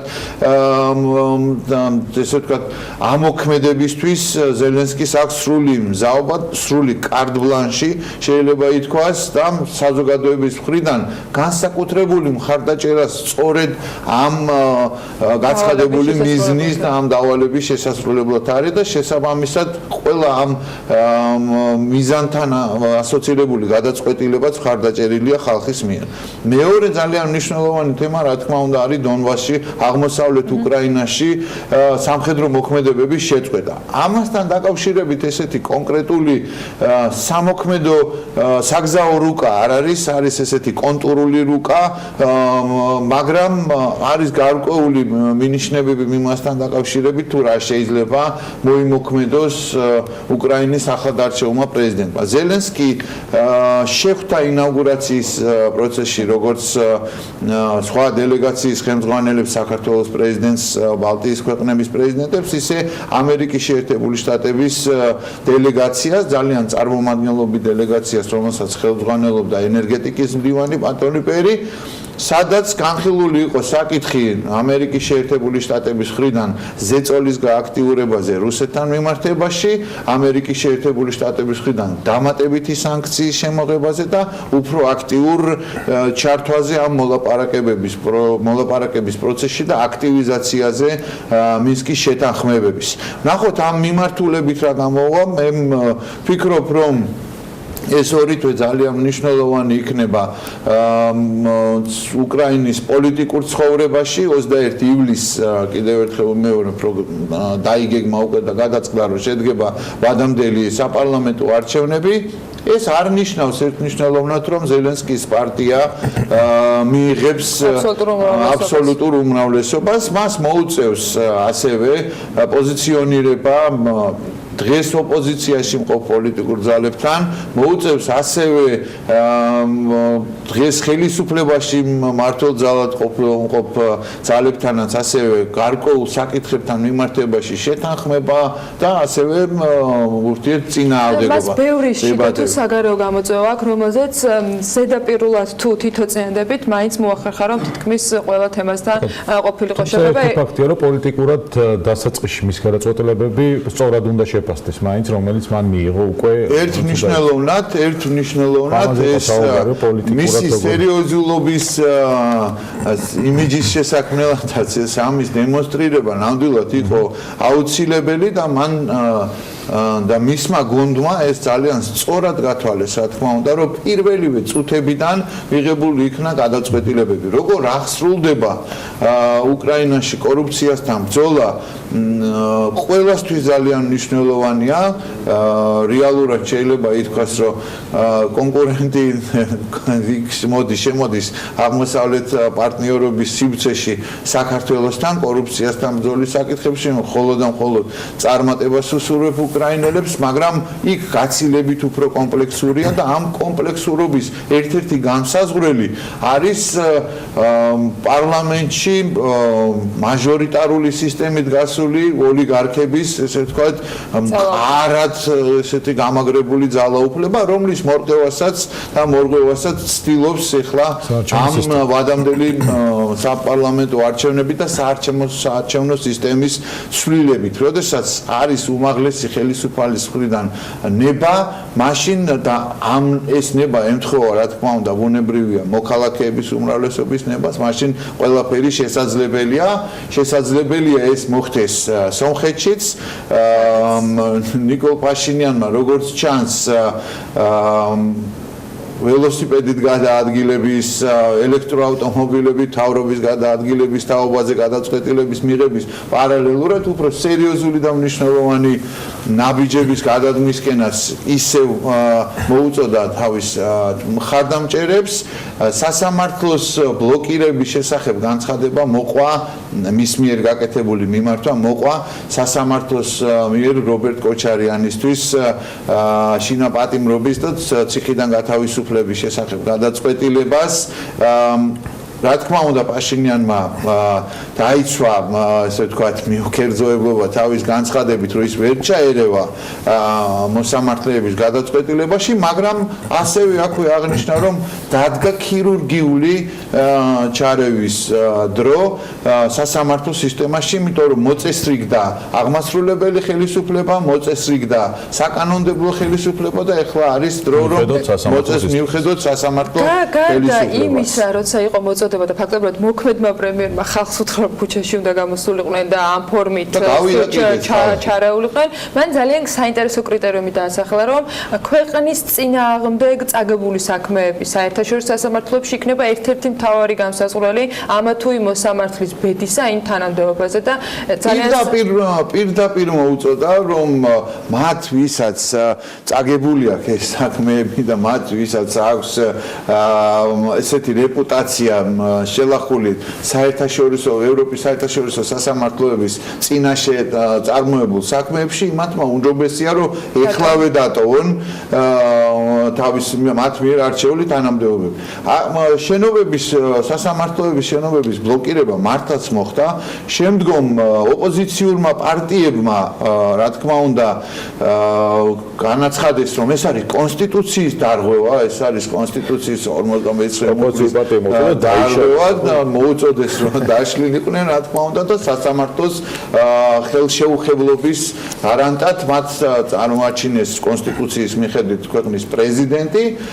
პაშინიანმა რა თქმა უნდა ამის მერე მალევე მოიწვია მთავარი პოლიტიკური ძალების წარმომადგენლები, ხელისუფლების წარმომადგენლები და გადაწყდა მან მოითხოვა რომ კონსტიტუციაში შესულიყო ცვლილებები, კონსტიტუციაში ცვლილებებთან ერთად დაწყებულიყო რეალური ქმედება და რეალური მუშაობა იმ მიმართულებით, რომ სასამართლო ხელისუფლება გათავისუფლებულიყო. ამის შემდგომ სხვათა შორის აქ ნიშანდობლივია, რომ სომხეთის პატრიარქიც გამოვიდა თავისი პოზიციით, NDI-ის კვლევებს გამოეხმაურა ალბათ და გამოვიდა თავისი პოზიციით და დააფიქსირა სიმშვიდისკენ მოწოდება მოქალაქეებისთვის, პოლიტიკური ძალების მიმართ და ასე შემდეგ და ასე შემდეგ. Pashinianma ეს ნაბიჯიც ძალიან ეფექტურად გადადგა, მას აქვს სრული მხარდაჭერა მოქალაქეების მხრიდან, მე დარწმუნებული ვარ, რომ იქაც ეს ცვლილება განხორციელდება. აქ ისევე როგორც უკრაინის შემთხვევაში, როდესაც თანხმედრაში მოდის მართველის და მოსახლეობის ძალიან დიდი ნაწილის ნება და სურვილები და გადაწყვეტილებები, მაშინ ყველაფერი რა თქმა უნდა კეთდება ხალხის ნების მისი აღმატებულება ხალხის გადაწყვეტილების და გემოვნების სასარგებლოდ. სამეზობლოში უდავ ძალიან საინტერესო ამბები არის და ალბათ ცოტა ხანში ვნახავთ გეც რომ ისაბაძით რიგ შემთხვევებში, იმიტომ რომ ბევრ ჩვენთვისაც მკინეულ თემას ეხებიან, მაგრამ არანაკლებ მნიშვნელოვანი არის ჩვენი ისტორიული სამშობლოს ევროპის დღეს ფაქტობრივად გააქტიურებული თემა 23-დან 26 მაისის ჩათვლით არჩევნები იქნება კავშირში და ესეც საინტერესოა ჩვენთვის ჩვენს გვეხება ნაწილობრივ ეს თემა მათ შორის ემიგრანტების მიმართულებით. ნამდვილად აღმოსავლეთ პარტნიორობიდან გადავინაცვლოთ ცენტრალურ და დასავლეთ ევროპაში. მე მინდა გითხრათ რომ ასეთი ცხარე და ასეთი ესე ვთქვათ დაძაბული მზადება არჩევნებისთვის და ასეთი დრამატული განვითარებები ინდივიდუალურ ქვეყნებში ალბათ დიდი ხანია არ ყოფილა. 40 წლის მანძილზე პირდაპირ წესით ირჩევენ ევროპარლამენტარებს. ბედის ირონია ნამდვილად რომ პირველი არჩევნებს ევროპარლამენტის არჩევნებს იწყებს ხვალ დიდი ბრიტანეთი. ასევე ბედის ირონია რომ Brexit-ის პარტია, რომელსაც ლიდერობს ნაიჯელ ფარაჯი, რომელსაც სხვათა შორის რომლის მიმართაც ევროკომისიამ მოითხოვა გამოძიება მის მიერ მიღებული საჩუქრების წარმომავლობასთან და მიზანშეწონილობასთან და მართებულობასთან დაკავშირებით იწყებს არჩევნებს დიდი ბრიტანეთი და ნიდერლანდები.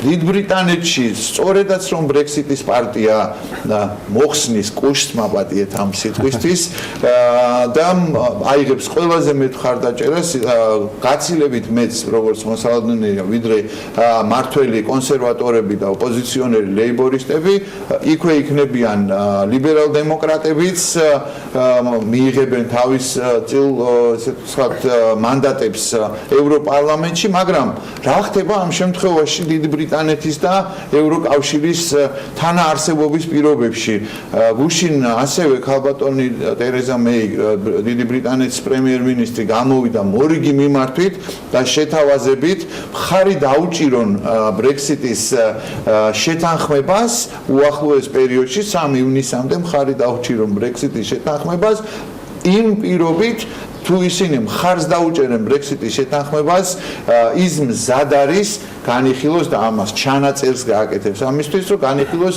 რეფერენდუმის მეორე რეფერენდუმის ბრექსიტის მეორე რეფერენდუმის ჩატარება იქვე იყო სხვათა შორის სკეპტიციზმი და პესიმიზმი გამოხატული მე არ ვიცი მართლა რაღა დარჩა მაშინ რა ქვიათ საიდუმლო ყულაბაში მაშინ პორტფელში ბრიტანეთის პრემიერ-მინისტრს უკვე აქტიურად მიდის საუბარი მის შემსვლელის მოძიებასთან დაკავშირებით ასევე სრული გაუგებრობა არის დღეს იქნება სავარაუდოდ კენჭისყრა ავსტრიის პარლამენტში კიდევ ერთი ნათელი დადასტურება იმისა რომ ვისთანაც იცეკვებს რუსეთის პრეზიდენტი ტანგოს იქ საქმე მე ძალიან ცუდად მიდის ის ვირუსი შედის და მე თვითონ ამარცხებს თავისივე გამორჩეკილ ესე ვთქვათ კლონებს იმიტომ რომ ავსტრიის თავისუფლების პარტია ულტრამემარჯვენე პარტია ეხლა არის ფაქტიურად მართლა ძალიან სერიოზულ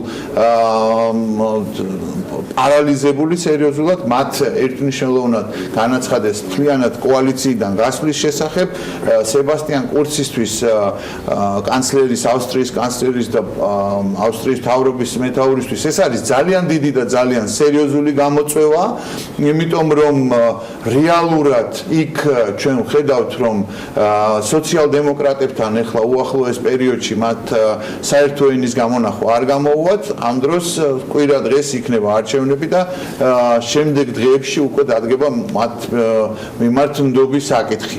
ზოგად სურათს რომ შევხედოთ ევროპარლამენტისაც, აქაც ძალიან მნიშვნელოვანია, არის ბრძოლა, მართლაც ეს არის ბრძოლა პოპულისტებსა და ბრძოლა ლიბერალებს და კონსერვატორებს შორის ძალიან სერიოზული წინააღმდეგობა, იმიტომ რომ პოპულისტების რაოდენობა იქნება წელს სარეკორდო ევროპარლამენტში დაახლოებით მესამეც 751 მანდატიანი პარლამენტიდან დაახლოებით მესამეც სავარაუდოა 200-დან 250-მდე მანდატს აიღებენ სალვინის, იტალიელი სალვინის, ფრანგი მარინ ლეპენის, სავარაუდოდ უნგრელი ორბანის და სხვათა პოპულისტების მხარდამჭერები აქ არის როგორც ახსენეში ნანა ძალიან მნიშვნელოვანი და წინა პლანზე არის ჯერ კიდევ რა თქმა უნდა მიგრანტების საკითხი უმნიშვნელოვანესია რომ ამ მიგრანტების თემაზე პოპულისტური ძალები კრებენ ამ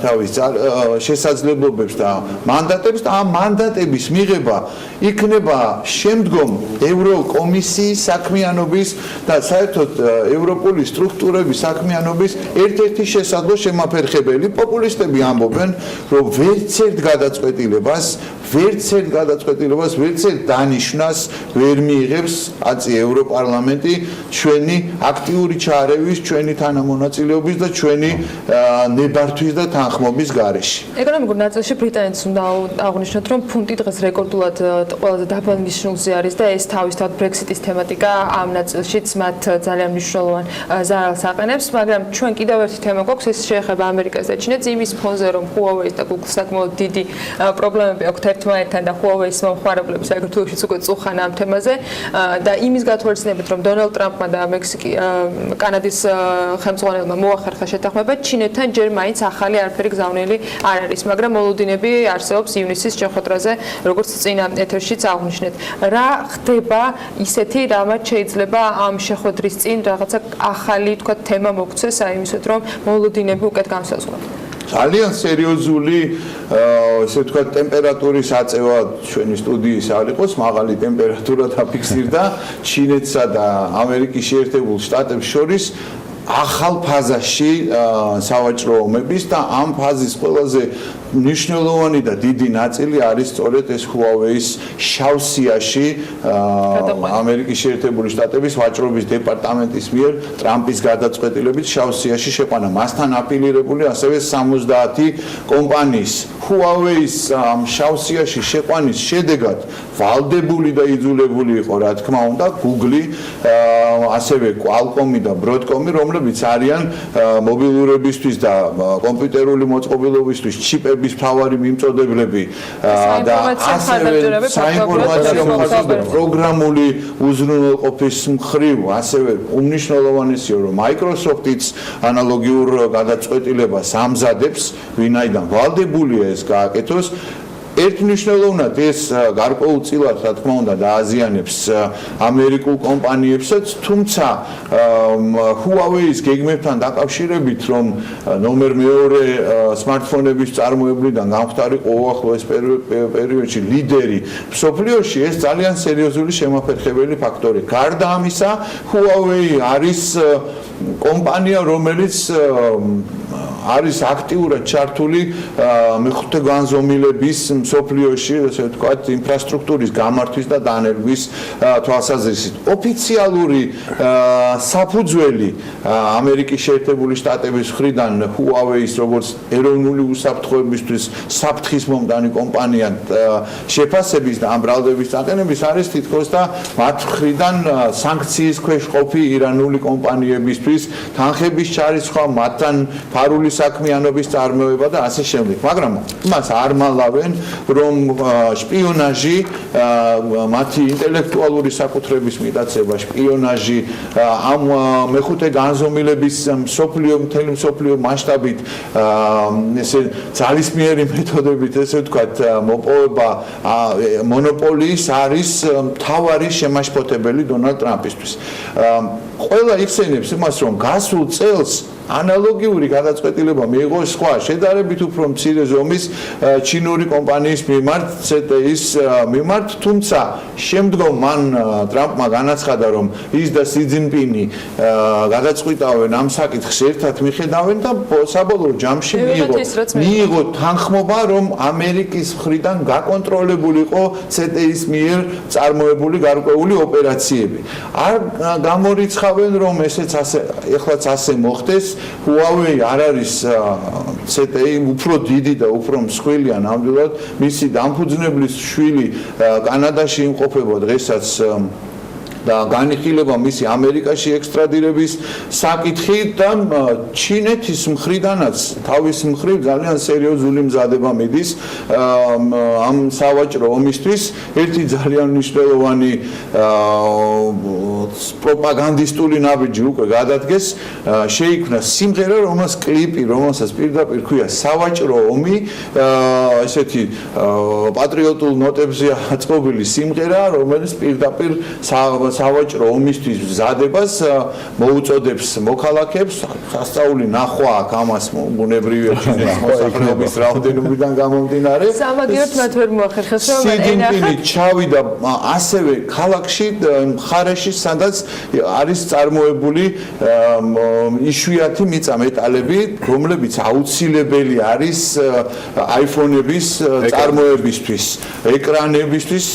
iPhone-ს მაგალითად ჭირდება არსებული 17 მეტალიდან 8, დანარჩენთან ერთად თუ ავიღებ 17-დან 16 მეტალი აქ მოიპოვება 90%. ასევე შეიძლება სახაზინო ვალდებულებების გაყიდვა დაიწყოს ჩინეთმა და გადაკეტოს ბაზარი ჩინური პროდუქციის, ამერიკული პროდუქციისთვის. ასე რომ ეს ტემპერატურა ისე მაღლა ადის და დიდი იმედი მაქვს, რომ იაპონიაში სიმშვიდის და ჩვენი ტოჩის წარმატების კერაში მაინც ეს ორი გიგანტის მოახერხებს და რაღაცა მშვიდობიანობა და შინაურობა. ამომს შეეწირა მათ შორის Game of Thrones-ის ბოლო სერიის ნახვის შესაძლებლობა ჩინელებისთვის და ეს კიდევ ერთი ინდიკატორი იყო სხვათა შორის ამ დაძაბულობისა. თუ გავუთვალისწინებთ იმას, რა ტემპით და რა მონდომებით ველოდა მათ შორის მაყურებელი. მადლობა ბუკავი მოხილვისთვის ალექსი პეტრიაშვილი ბიბლის საერთაშორისო მიმოხილველი იყო ჩვენთან ერთად მცირე სარეკლამო პაუზის შემდეგ დაგიბრუნდებით.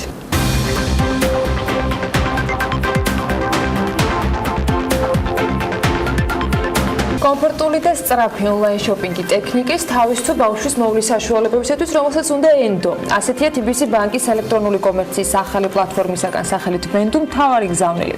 პლატფორმის მუდმივად გაუმჯობესებაზე ორიენტირი მისი პრეზენტაციის დღეს მომხმარებლებისათვის კიდევ ერთი მთავარი შეტყობინება რომ იყო ჯგუფის მუშაობაზე და პროექტის დამოკიდებულებაზე ბევრს ამბობს. საინტერესო ონლაინ შოპინგის მომხმარებლებისათვის კი მათ შორის ისაა შესაძლებლობა, რომელსაც ვენდუს ასურველი პროდუქციის ნებისმიერ დროს და კონსულტაციის დახმარებით გვთავაზობს. მოკლედ, რას წარმოადგენს ვენდუ, ვისთვის არის ის შექმნილი და რა უნდა გამოვიდეს მისგან? ამაზე ლაშა მაჭავარიანი, ვენდუს დირექტორი და ამირან შეროზია, TBC ბანკის გენერალური დირექტორის მოადგილე. უფრო მეც გვეტყვიან, მოგესალმებით, მადლობა ამისთვის, რომ ხართ ჩვენთან ერთად. რატომ უნდა ვენდოთ ვენდუს? ეს კიდევ ერთი თემა, რომელზეც სოციალურ ქსელებში უკვე აქტიურად დაიწყო საუბარი და დარწმუნებული ვარ, ამ დობის გამოვლენების შედეგებსაც უახლოეს მომავალში ვნახავთ, მაგრამ ჯერ მაინტერესებს, რატომ გახდა საინტერესო TBC ბანკისათვის ვენდუს მსგავს პლატფორმაზე მუშაობა და ზოგადად ამ პროექტზე მუშაობა. რა გინდათ რომ მიიღოთ? მოგესალმებით, მადლობა მოწვევისთვის სტუდიაში, მივესალმებით ჩვენს მაყურებელს. TBC ბანკის მისიაა ციფრული სერვისების მიწოდებით მომხმარებელს გაუმარტივოს ყოველდღიური ცხოვრება და ყოველდღიური საქმიანობა და ზუსტად ვენდუც არის ამ მისიის ნაწილი. TBC ჯგუფის სტრატეგიული მიზანია 2022 წლისთვის 10 მილიონი მომხმარებელი ყავდეს. Ну, რა თქმა უნდა, ეს სცილდება საქართველოს მასშტაბს და ამისთვის უკვე გადაიდგა ნაბიჯები. რა თქმა უნდა, და ეს ერთ-ერთი ინიციატივა ამ ბიზნეს მისაღწევად. ჩვენ გამოვირჩევით TBC ბანკი, TBC ჯგუფი გამოვირჩევა თავისი ტექნოლოგიური ინოვაციებით და ქმნით ახალ პლატფორმებს, ახალ ეკოსისტემებს, რომლებიც გვაძლევს საშუალებას ჩვენი ეს ტექნოლოგიური უპირატესობა სიძლიერე გამოვიყენოთ და შევქმნათ მასშტაბირებადი პლატფორმები, რომელსაც უკვე განვავრცელებთ საქართველოს ფარგლებს გარეთ.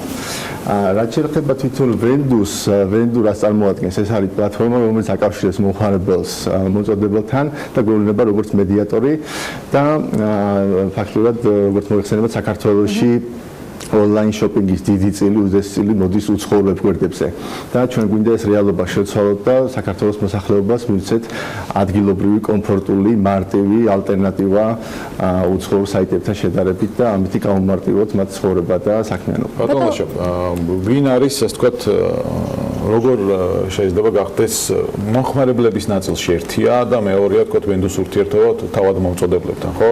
აი რას თავაზობთ ვენდუ როგორც მომხმარებელს, ასევე მომწოდებლებს ეს ურთიერთობები, ასე ვთქვათ, როგორ დაალაგდება და კონკურენტული როგორ გახდება უცხოური საიტი. ძალიან მადლობა მოწვევისთვის, ასევე მივესალმებ მაყურებელს. ძალიან მნიშვნელოვანი არის ჩვენი კომპანიისთვის ის, რომ ანუ ჩვენ არ ვზრუნავთ მხოლოდ ერთ მხარეზე, ანუ მომხმარებელზე, კლიენტებზე, ჩვენ ასევე ზუსტად თანაბარ მნიშვნელოვნად უნდა ვიზრუნოთ ჩვენს მომწოდებლებზე, ჩვენს ბიზნეს პარტნიორებზე, იმისთვის, რომ ეს ბიზნესი იყოს წარმატებული და შედგეს. ანუ რეალურად, როგორც ამირანმა აღნიშნა, ვენდუ არის სივრცე, სადაც ჩვენ ვაკავშირებთ, ესე იგი, მყიდველებს და გამყიდველებს ერთმანეთთან და იმისათვის, რომ გამყიდველებისთვის ეს პლატფორმა გახდეს მიმზიდველი, ამისთვის საჭირო არის რამოდენიმე რაღაცა, რაც ნუ პირველი ნაბიჯები და პირველი ასე ვთქვათ გამოცდა ჩვენ ჩავაბარეთ ფიქრობ და უკვე გადავდივართ შემდეგ ნაბიჯებზე. ანუ ამისთვის საჭირო არის, რომ ჩვენ მომხმარებელს შევთავაზოთ გამართული ვებსაიტი, რაც უნდა იყოს მარტივი, გამართული, ანუ უნდა გქონდეს ძალიან კარგი სერვისი, თვითონ საპორტის გუნდი უნდა იყოს, ასე ვთქვათ 24 საათიან რეჟიმზე ხაზი ჩვენს მომხმარებელთან, უნდა გქონდეს კომუნიკაცია ძალიან ღია მომხმარებელთან, იმისთვის, რომ პირველ რიგში მომხმარებელმა თავი იგზნოს კომფორტულად, ასევე შევქმნათ ჩვენ ციფრული მარკეტინგის მეშვეობით შევქმნათ ისეთი, ასე ვთქვათ, პოზიცირება თვითონ ამ ვებსაიტის, რომ მომხმარებელი მოდიოდეს და ანუ ათვალიერებდეს თვითონ ამ საიტს, ანუ რეალურად შევქმნათ ტრაფიკი. ანუ როდესაც შექმნილი არის ტრაფიკი, შემდეგ უკვე ეს ადგილი არის ძალიან მიმზიდველი თვითონ მომწოდებლებისთვის, გამომდინარე იქიდან, რომ რეალურად ახლა ეს არის პირველი ნაბიჯები საქართველოს ელექტრონულ კომერციაში, მანამდე არ ყოფილა ის, რომ ვინმეს განეცხადებინოს, რომ საერთაშორისო სტანდარტების ელექტრონული კომერციის პლატფორმის ასე ვთქვათ შექმნის სურვილი ქონოდეს და ანუ თუ და ჩვენ ვქნით რეალურად ამ სივრცეს, სადაც მომხმარებლებისთვის იქნება განკუთვნილი ეს ადგილი და დიდი რაოდენობის მომხმარებელი ისარგებლებს ჩვენი ვებსაიტით ეს არის პირველი. შემდეგი მეორე რაც არის ასევე ძალიან მნიშვნელოვანი, ეს არის თითოეულ მერჩანტს ექნება თავისი მერჩანტ პორტალი, რომლის გამოყენებითაც ისინი შეძლებენ აკონტროლონ თუ როგორ მიმდინარეობს მათი გაყიდვები, რაზე არის მოთხოვნა, რა ტიპის მომხმარებელი ინტერესდება მათი ასე ვთქვათ პროდუქციით, სადა აქვთ რაღაც მომენტები ვთქვათ გასაუმჯობესებელი რეკომენდაციები, რომელიც ჩვენგან წავამოთან მიმართებაში, ფასებთან მიმართებაში ბაზარზე, ის ანალიტიკა, რომელსაც ჩვენ მათ შევთავაზებთ დროთა განმავლობაში, მოკლედ კომპლექსურად ტრაფიკით დაწყებული და ანალიტიკით დამთავრებული არის ის ძირითადი ნაწილი რატომ იყო შერჩეული სეგმენტად? ანუ ეს პლატფორმა შეიძლება ნებისმიერ პროდუქტზე ყოფილიყო მორგებული, მაგრამ თქვენ აქცენტი გააკეთეთ ტექნიკაზე პირველ ეტაპზე და თავის მოვლის საშუალებებზე, როგორც უფროსების ასე ბავშვებზე. რატომ დაიწყო ამით და რა არის მიზანი? და კიდევ ერთი აქვე დავამატებ, ჩემთვის პირადად როგორც მომხმარებლის გადმოსახვედრიდან, არა როგორც ვთქვათ ბიზნესის კუთხით რომ შევხედოთ ან რამდენად გამართული შეიძლება იყოს ან არა, ძალიან საინტერესო აღმოჩნდა ონლაინ შოპინგისას კონსულტაციის მიღების შესაძლებლობა, რომელიც შეიძლება რომ იყოს ზარზე მოპასუხე ადამიანი. იმიტომ რომ კონსულტანტი პრობლემური, როდესაც ადგილზე ვართ ხოლმე ხშირ შემთხვევაში და ადგილზე ვარჩევთ ამა თუ იმ პროდუქტს. მით უმეტეს ონლაინ შოპინგისას სრულად ვარ დამოკიდებული ან ჩვენს ცოდნაზე, ან მე Google-ის დახმარებით დამატებითი ინფორმაციის მიღებაზე. აი ეს სისტემა რის მიხედვით არჩიეთ თქვენ რომ ეს გინდოდათ რომ გამოსულიყო? რეალურად ჩვენ სოფლიო ტენდენციას თუ დავაკვირდებით, ზოგადად რიტეილში გადანაწილება თქვათ გაყიდვების ოფლაინს და ონლაინ შორის, ანუ ყველაზე მსხვილად მოდის ელექტროტექნიკაში, ეს არის არამხოლოდ თქვათ დასავლეთის ტიპის ქვეყნების ტენდენცია, თუ გავასაშუალებთ თქვათ ყოფილი საბჭოთა კავშირის ქვეყნებისაც, რეალურად ეგ იყო თქვათ ის პირველი მიზეზი, რითიც თქვათ ელექტროტექნიკითაც დავინტერესდით. რაც შეეხება თავის მოვლის და ბავშვის მოვლის საშუალებებს, ეს პროდუქცია არის ისეთი, რომელსაც თქვათ პირობითად ელექტროტექნიკას ადამიანი შეიძლება რაღაცას ყიდულობს 3 წელიწადში ერთხელ, რაღაცას თქვათ 1 წელიწადში ერთხელ, ხო, ან პირობითად ნუ რაღაც თვეები ჭირდება, ყველაზე ისეთი ის არის რა, ანუ არა ხშირად ყიდვადი თქვათ პროდუქცია. რაც შეეხება თავის მოვლის და ბავშვის მოვლის საშუალებებს, ეს არის ზუსტად ის პროდუქცია, რომელსაც მომხმარებელი ყიდულობს პერიოდულად, შეიძლება კვირაში ერთხელ, შეიძლება 2 დღეში ერთხელ, ან რაღაც თვეში რამოდენიმეჯერ, შესაბამისად ამ კომბინაციით გვინდოდა რომ დაგვებალანსებინა, რეალურად იმხელა იყო მოთხოვნა და თვითონ სურვილი მომხმარებლების მხრიდან ის რომ ჩვენ ეს პლატფორმა გაგვეშვა უკვე პირველი დაანონსების შედეგად, რომ ჩვენ აღარ დაველოდეთ დანარჩენი კატეგორიების დამატებას და მომხმარებლის ცხადია, იგივე თუ მაგაზე ხა ორი სიტყვით, ნუ მაქსიმალურად გავითვალისწინებთ მომხმარებლის ასე ვთქვათ სურვილი, მინდა აქვე ვისარგებლო მომენტით და მართლა ძალიან დიდი მადლობა გადაუხადო გუნდს, რომელმაც დაუღალავად 24 საათის განმავლობაში იმუშავა ამ თვეების განმავლობაში იმისთვის, რომ ეს პროდუქტი მომხმარებლისთვის უკვე ხელმისაწვდომი ყოფილიყო. ჩვენ უკვე უახლოეს მომავალში დაახლოებით 2-3 კვირის განმავლობაში მაქსიმუმ დაგვემატება კიდე რამოდენიმე კატეგორიას ვაპირებთ, ანუ პირველი ეს იქნება ეზოს კატეგორია, ეზოს ანუ აქსესუარები და ვთქვათ ბაღის მოვლისთვის საჭირო. კი ბატონო, სეზონურობიდან გამომდინარე, იმიტომ ბევრი ადამიანი უკვე ვთქვათ გადის ვთქვათ 1 ივნისიდან აგარაგებზე, ჭირდება სხვადასხვა ტიპის რაღაცა პროდუქცია და ეს პროდუქცია აუცილებლად უკვე იქნება ივნისის პირველი რიცხვებიდან, ასევე სახლის პროდუქცია დაემატება და სათამაშოების მიმართულებით მუშაობთ, რომელიც ასევე ერთი თვის თვინახევრის განმავლობაში ყველა ვარიანტში უკვე ჩვენ საიტზე დაემატება. მოკლედ ესე იგი დავიწყეთ 3 კატეგორიით, ვამატებთ აქვე 3 კატეგორიას და წლის ბოლომდე კიდე იგეგმება რამოდენიმე კატეგორიის დამატება, იმიტომ რომ გვინდა რომ რეალურად წლის ბოლომდე. რამდენად იქნება ალტერნატივა თქვენ ახსენეთ რომ ხშირად უცხოური საიტებიდან ხდება გამოწვევა. ერთი რომ დროსა და ვთქვათ ადგილზე მოტანის შემთხვევაში კომფორტი წინასწარ გარანტირებულია, იმიტომ რომ ბევრად მარტივი იქნება დაძაბული ადგილობრივი პროდუქციის ვთქვათ სახლამდე მოტანა ვენდუს დახმარებით, მაგრამ რამდენად შედის კონკურენციაში საერთაშორისო გამოწერებთან ვენდუ? ძალიან საინტერესო კითხვა არის, აი ნახეთ, ესე იგი ჩვენ ვიყვებით ნაბიჯ. პირველი ჩვენ გვინდოდა რომ შეგვექნა უკვე საერთაშორისო სტანდარტების მქონე პლატფორმა, რაც გავაკეთეთ. შემდეგი ეტაპი და თქვენ პირველ კითხვას დაუბრუნდებით თვითონ მომწოდებლებთან მიმართებაში რა პლუსი გააჩნია და ერთ-ერთი კიდე ასე ვთქვათ საკითხი, რაზეც ჩვენ ვიქნებით მათი კონსულტანტები, იქნება ის რომ პირველ რიგში გვინდა რომ სერვისით, მიწოდების ისტრაფით და პლატფორმით გავუთანაბრდეთ საერთაშორისო მოთამაშეებს ბაზარზე, რომელსაც ქართველი მომხმარებელი ასე ვთქვათ სარგებლობს და მეორე ნაბიჯი უკვე რაც იქნება გვინდა რომ ასორტიმენტის კუთხით უკვე ჩვენი კვლევების მიხედვით ასე ვთქვათ ანალიტიკის ნაწილი მივაწოდოთ უკვე ჩვენს პარტნიორ კომპანიებს რომ უკვე დაამატონ ასორტიმენტში ის პროდუქცია რომელიც ფიზიკურად არის შეუება საქართველოში ასევე ვურჩიოთ ის ფასის ვთქვათ რეინჯი თუ რა რეინჯი უნდა ეთამაშონ და ამით საშუალება და ამით უკვე მათ საშუალებას ვაძლევთ იმას რომ უკვე გქონდეთ ის პროდუქცია რომლისთვისაც რეალურად რომელიც საქართველოში რომ იმყოფებოდეს და თან ესეთ პლატფორმაზე ესეთი მიწოდების პირობებით უკვე მომხმარებელი აღარ წავა და საერთაშორისო ასე ვთქვათ მიწოდების პირობები პრინციპებზე მეც ვიტყვი და აუცილებლად უნდა გითხოთ ბატონო ამირან თქვენც და ამ თემაზე გაგრძელებინებთ, მაგრამ კიდევ ერთი კითხვა უნდა დავსვამ. ნუ მოწოდებას რაც შეეხება Windows Facebook ვერზე თუ საიტზე მოხდრის შემთხვევაში აღმოჩნდით რომ 24 საათიანი მიწოდება აქვს მთელი საქართველოს მასშტაბით და თქვენ წაღან ახსენეთ რომ 10 მილიონი არის TBC ჯგუფისათვის მომხმარებელი სამიზნე. თქვენც არაერთხელ ახსენეთ რომ საერთაშორისო სტანდარტი Windows-ში თავიდანვე გათვალისწინებული. იგეგმება თუ არა Windows ექსპორტი საქართველოსთან სხვა ქვეყნის მომხმარებლებისათვის ისევე როგორც იყო საფინანსო თქვა შეთავაზებებთან დაკავშირებით TBC-გან გადადგმული ნაბიჯი. კი ბატონო. ჩვენ ახლა წლევანდელ წელს ფოკუსირებით საქართველოს ტერიტორიაზე, საქართველოს მოსახლეობაზე და გამომვითარებთ აქ ამ პლატფორმას, თუმცა მომავალ წელს უკვე დავიწყებთ ფიქს სხვა ქვეყნებში ექსპანსიაზე და პირველ რიგში ჩვენ მეზობელ ქვეყნებს უყურებთ და ეს არის ნაწილი ჩვენი სტრატეგიის, არა მხოლოდ Windows, არამედ სხვა პლატფორმებსაც ვაპირებთ, რომ განავითაროთ საქართველოს საზღვრებს გარეთ. ეს ისეთი პლატფორმებია, რომლებიც არის თანამედროვე ტექნოლოგიებს დაფუძნებული, მაგალითებია ამისი Space, მაგალითია ასევე housing-ის ეკოსისტემა, რომელსაც ახლა all property G-ის ბაზაზე ვქმნით და ასევე მომავალში კიდე რამდენიმე ახალი ინიციატივა ექნება TBC ბანკს ამისთვის. რაც შეეხება online shopping-ის, ასე ვთქვათ, გამარტივება საქართველოში, გარდა იმისა, რომ ჩვენ უცხოურ, ასე ვთქვათ, საიტებს შევეჯიბრებთ იმაში, რომ უფრო სწრაფად და ხარისხიანად მოვემსახუროთ მოსახლეობას, გარდა ამისა მნიშვნელოვანია სხვა ბარიერები, რომელიც ქართულ მოსახლეობას აქვს, ეს არის ენობრივი ბარიერი, ეს არის ბარიერი, ვთქვათ, დაბრუნებისთან დაკავშირებით პროდუქციის, რა ძალიან მნიშვნელოვანია და ამას გავუმარტივოთ მოსახლეობას, რომ მარტივად შეძლონ ის პროდუქცია დააბრუნონ, რომელიც არ შეესაბამება მათ მოთხოვნებს და მიიღონ მაღალი ხარისხის სერვისი. კი ბატონო ლაშა, ბოლოს შეჯამის მოკლედ რომ ვთქვათ, თქვენ ჩამოთვალეთ სერვისები, Windows-ი, უპირატესობები, გეგმები, მეორე მხარეს ბიზნესი მომწოდებლები, მათ ასე ვთქვათ რა მოეთხოვებათ, ვინ შეიძლება გახდეს Windows ბიზნეს პარტნიორი. კი ბატონო, ანუ ჩვენ უკვე პარტნიორობთ ბევრ კომპანიასთან, რაც არის ძალიან სასიხარულო, მათი მხრიდანაც იყო თავიდანვე ძალიან დიდი დაინტერესება. აქვე ასევე მათ მინდა რომ დიდი მადლობა გადავხადო იმაში, რომ ამ იდეის განხორციელებაში მიიღეს მონაწილეობა, განსაკუთრებით ჩვენ სტრატეგიულმა პარტნიორებმა. ესე იგი, თვითონ ნებისმიერი კომპანია, რომელიც პირველ რიგში ჯდება იმ კატეგორიებში, რომელსაც ჩვენ გაგვაჩნია ამ ეტაპზე და რომელიც უზრუნველყოფს პროდუქციის გარანტიით დაცვას, სერტიფიცირებას, წარმოშობის სერტიფიკატს და პროდუქტი არის რეალურად ხარისხიანი, მათ შეუძლია ჩვენთან თანამშრომლობა და ჩვენი კარიერა არის აბსოლუტურად ყველასთვის. და არის აუცილებლად რომ იყოს მსხვილი კომპანიის წარმომადგენელი ინდივიდუალური მეწარმეებიც შეიძლება. ერთ-ერთი ასე ვთქვათ, თვითონ იდეაც Windows გარშემო და Windows კუთხით მდგომარეობს იმაში, რომ ჩვენ მაქსიმალურად მინდა რომ დავეხმაროთ მცირე და ასე ვთქვათ საშუალო ბიზნესებს იმისათვის, რომ მათ მოახდინონ თავისი პროდუქტის მასშტაბირებული გაყიდვები და პირიქით მათაც ძალიან გვერდზე უდგავარ და ეს არის ჩვენი სტრატეგიის ერთ-ერთი ნაკრები.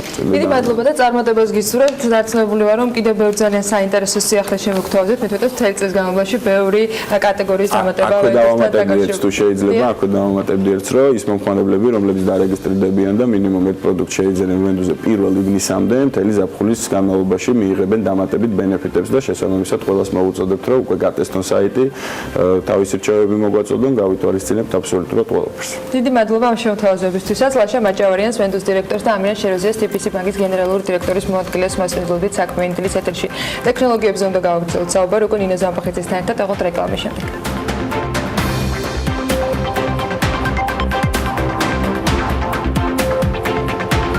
ზამბახიძე გვერდება საქმიანი დილის ეთერში და მისი და საქართველოს ფერმერთა ასოციაციის განათლებისა და ინოვაციების მიმართ მეგობრობის გათვალისწინებით არავის უნდა გაუგვირდეს, რომ სტუმარი, რომელიც სტუდიაში შემოგვიერთდა, სწორედ ტექნოლოგიებზე ისაუბრებს. საქმიანი დილის ეთერში გვერდება სოციალური ქსელის ფიდიკის შემქმნელი ნიკო კვარაცხელია.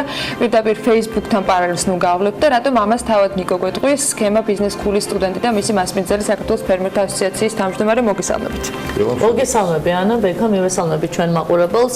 ძალიან სწორად აღნიშნე, თანამედროვე ტექნოლოგიები და მათ შორის 21 საუკუნეში აპლიკაციები სწორედ ის ქსელი არის, სადაც ვფიქრობ, რომ ძალიან მარტივად შეიძლება ადამიანები ერთმანეთს დაუკავშირდნენ. სწორედ ვფიქრობ, რომ Fitsit არის ერთ-ერთი ესეთი აპლიკაცია, სოფლიდან გაუსვლელად ბევრ ადამიანს სოფელში შეიძლება ქონდეს ინფორმაცია. თქვენ იცით, რომ ჩვენ გვაქვს სერიოზული პრობლემები კომუნიკაციის ნაწილში, რიგ შემთხვევაში სოფლებამდე ინფორმაცია არ მიდის და როდესაც საუბრობთ სხვადასხვა სოციალურ ქსელზე, ვფიქრობ, რომ Fitsit სწორედ სოფლის მეურნეობასაც გარკვეულწილად ძალიან დაეხმარება და ამაზე მინდა რომ ჩვენმა სტუმარმა ნიკომ, რომელიც საფრანგეთიდან ჩამოვიდა ჩვენთან, უფრო მეტი დეტალი მოგვიყვეს. მოგესალმები ნიკო, პირველ რიგში დიდი მადლობა ჩამობრძანებისთვის რა არის ფიცი და რატო არის ეს უნიკალური და რატო განსხვავდება იგივე Facebook-იდან, Instagram-იდან და LinkedIn-იდან და ყველა სოციალური ესე ვთქვათ აპლიკაციიდან. პირველ რიგში ძალიან დიდი მადლობა მოწვევისთვის.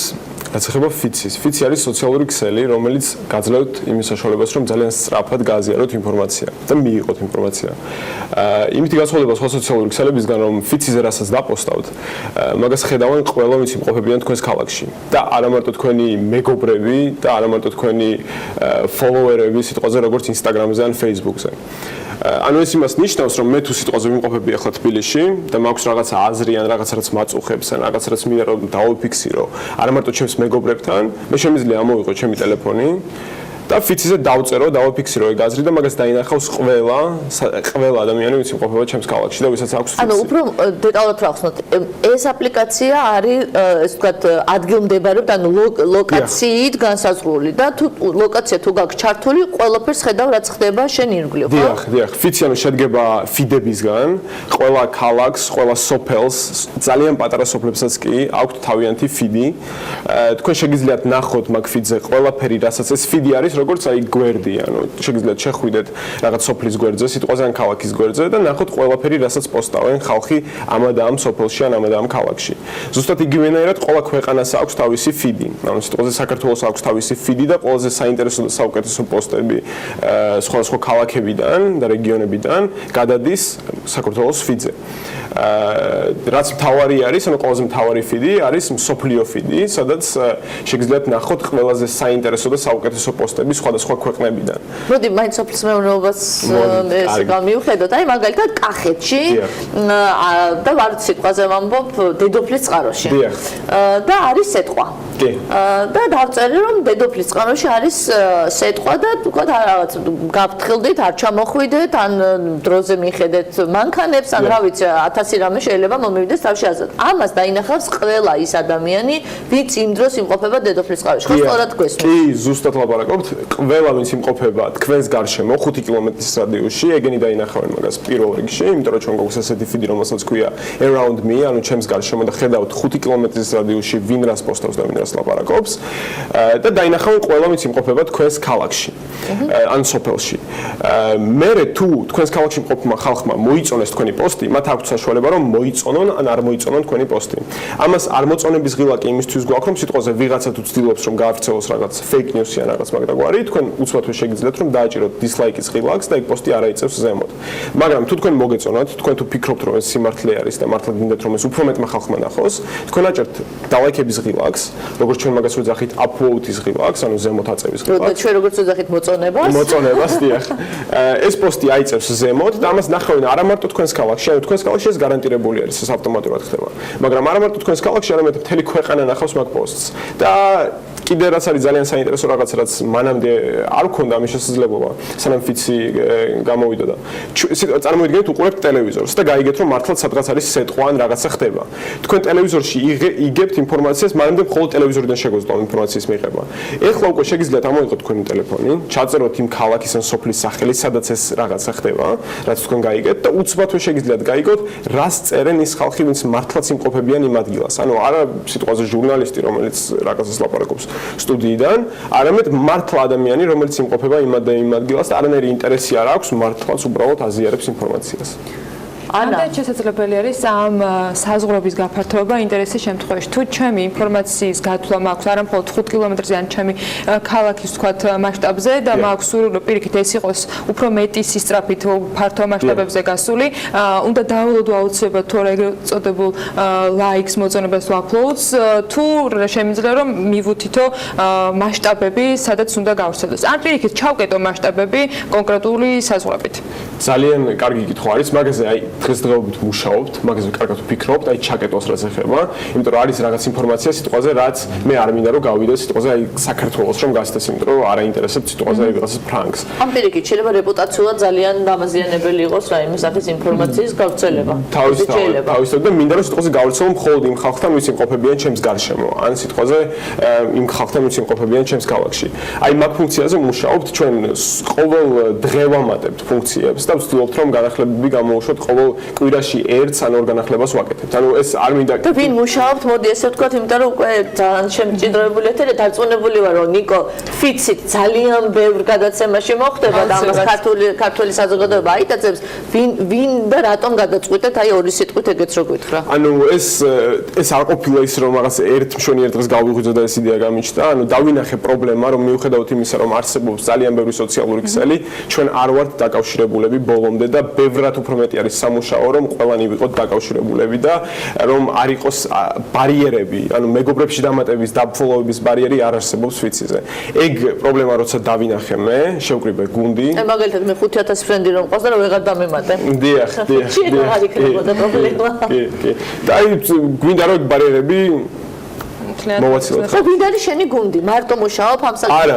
არა, ანუ ძალიან კარგი გუნდი მყავს და ჩემი გუნდი რომ არა ამას ნახეთ ვერ შევძლებდი, ძალიან ახალგაზრდა, მოტივირებული ახალგაზრდები, მათ შორის გიორგი კვარაცხელია, აი დღეს გამოდის კიდევ ერთი სიუჟეტი და უფრო კარგად გაიცნოთ მათ ალექსანდრე სიჭინაო თავისუფალი უნივერსიტეტის სტუდენტი გიორგი კვარაცხელია მილანში ბოკონის და ანუ ვცდილობთ რომ ჩვენი გამოცდილება რომელიც მივიღეთ საზღვარგარეთ ჩამოვიტანოთ და შევქმნათ ქართული საინტერესო ახალი პროდუქტი. ძალიან დიდი მადლობა ამისთვის და მადლობა იმისთვის რომ გაგგვიზიარეთ ეს არჩეულებრივი სიახლე და არის გამგული ვარ ჟურნალისტებს ძალიან გაგიადვილდებათ ცხოვრება. შეგვიძლიათ რომ ყველა ინფორმაცია და არა მარტო ჟურნალისტებს, მათ შორის ფერმერებსაც შეგვიძლია რომ სოფლის დონეზე ყველა ინფორმაცია იყოს გაზიარებული და არის რაღაცა ფილტრებზე დამოკიდებული. მადლობა ამისთვის რომ იყავით ჩვენთან ერთად. ნინო ზამფხიძე საქართველოს ფერმერთა ასოციაციის თავმჯდომარესთან ერთად ნიკო კვარაცხელია სქემა ბიზნეს სკოლის სტუდენტს მასპინძლობდით საქმიანი დილის ეთერში და ამით გემშვიდობებით ხვალდერის როზე შეხვდებით ერთმანეთს ბედნიერ დღეს გისურვებთ.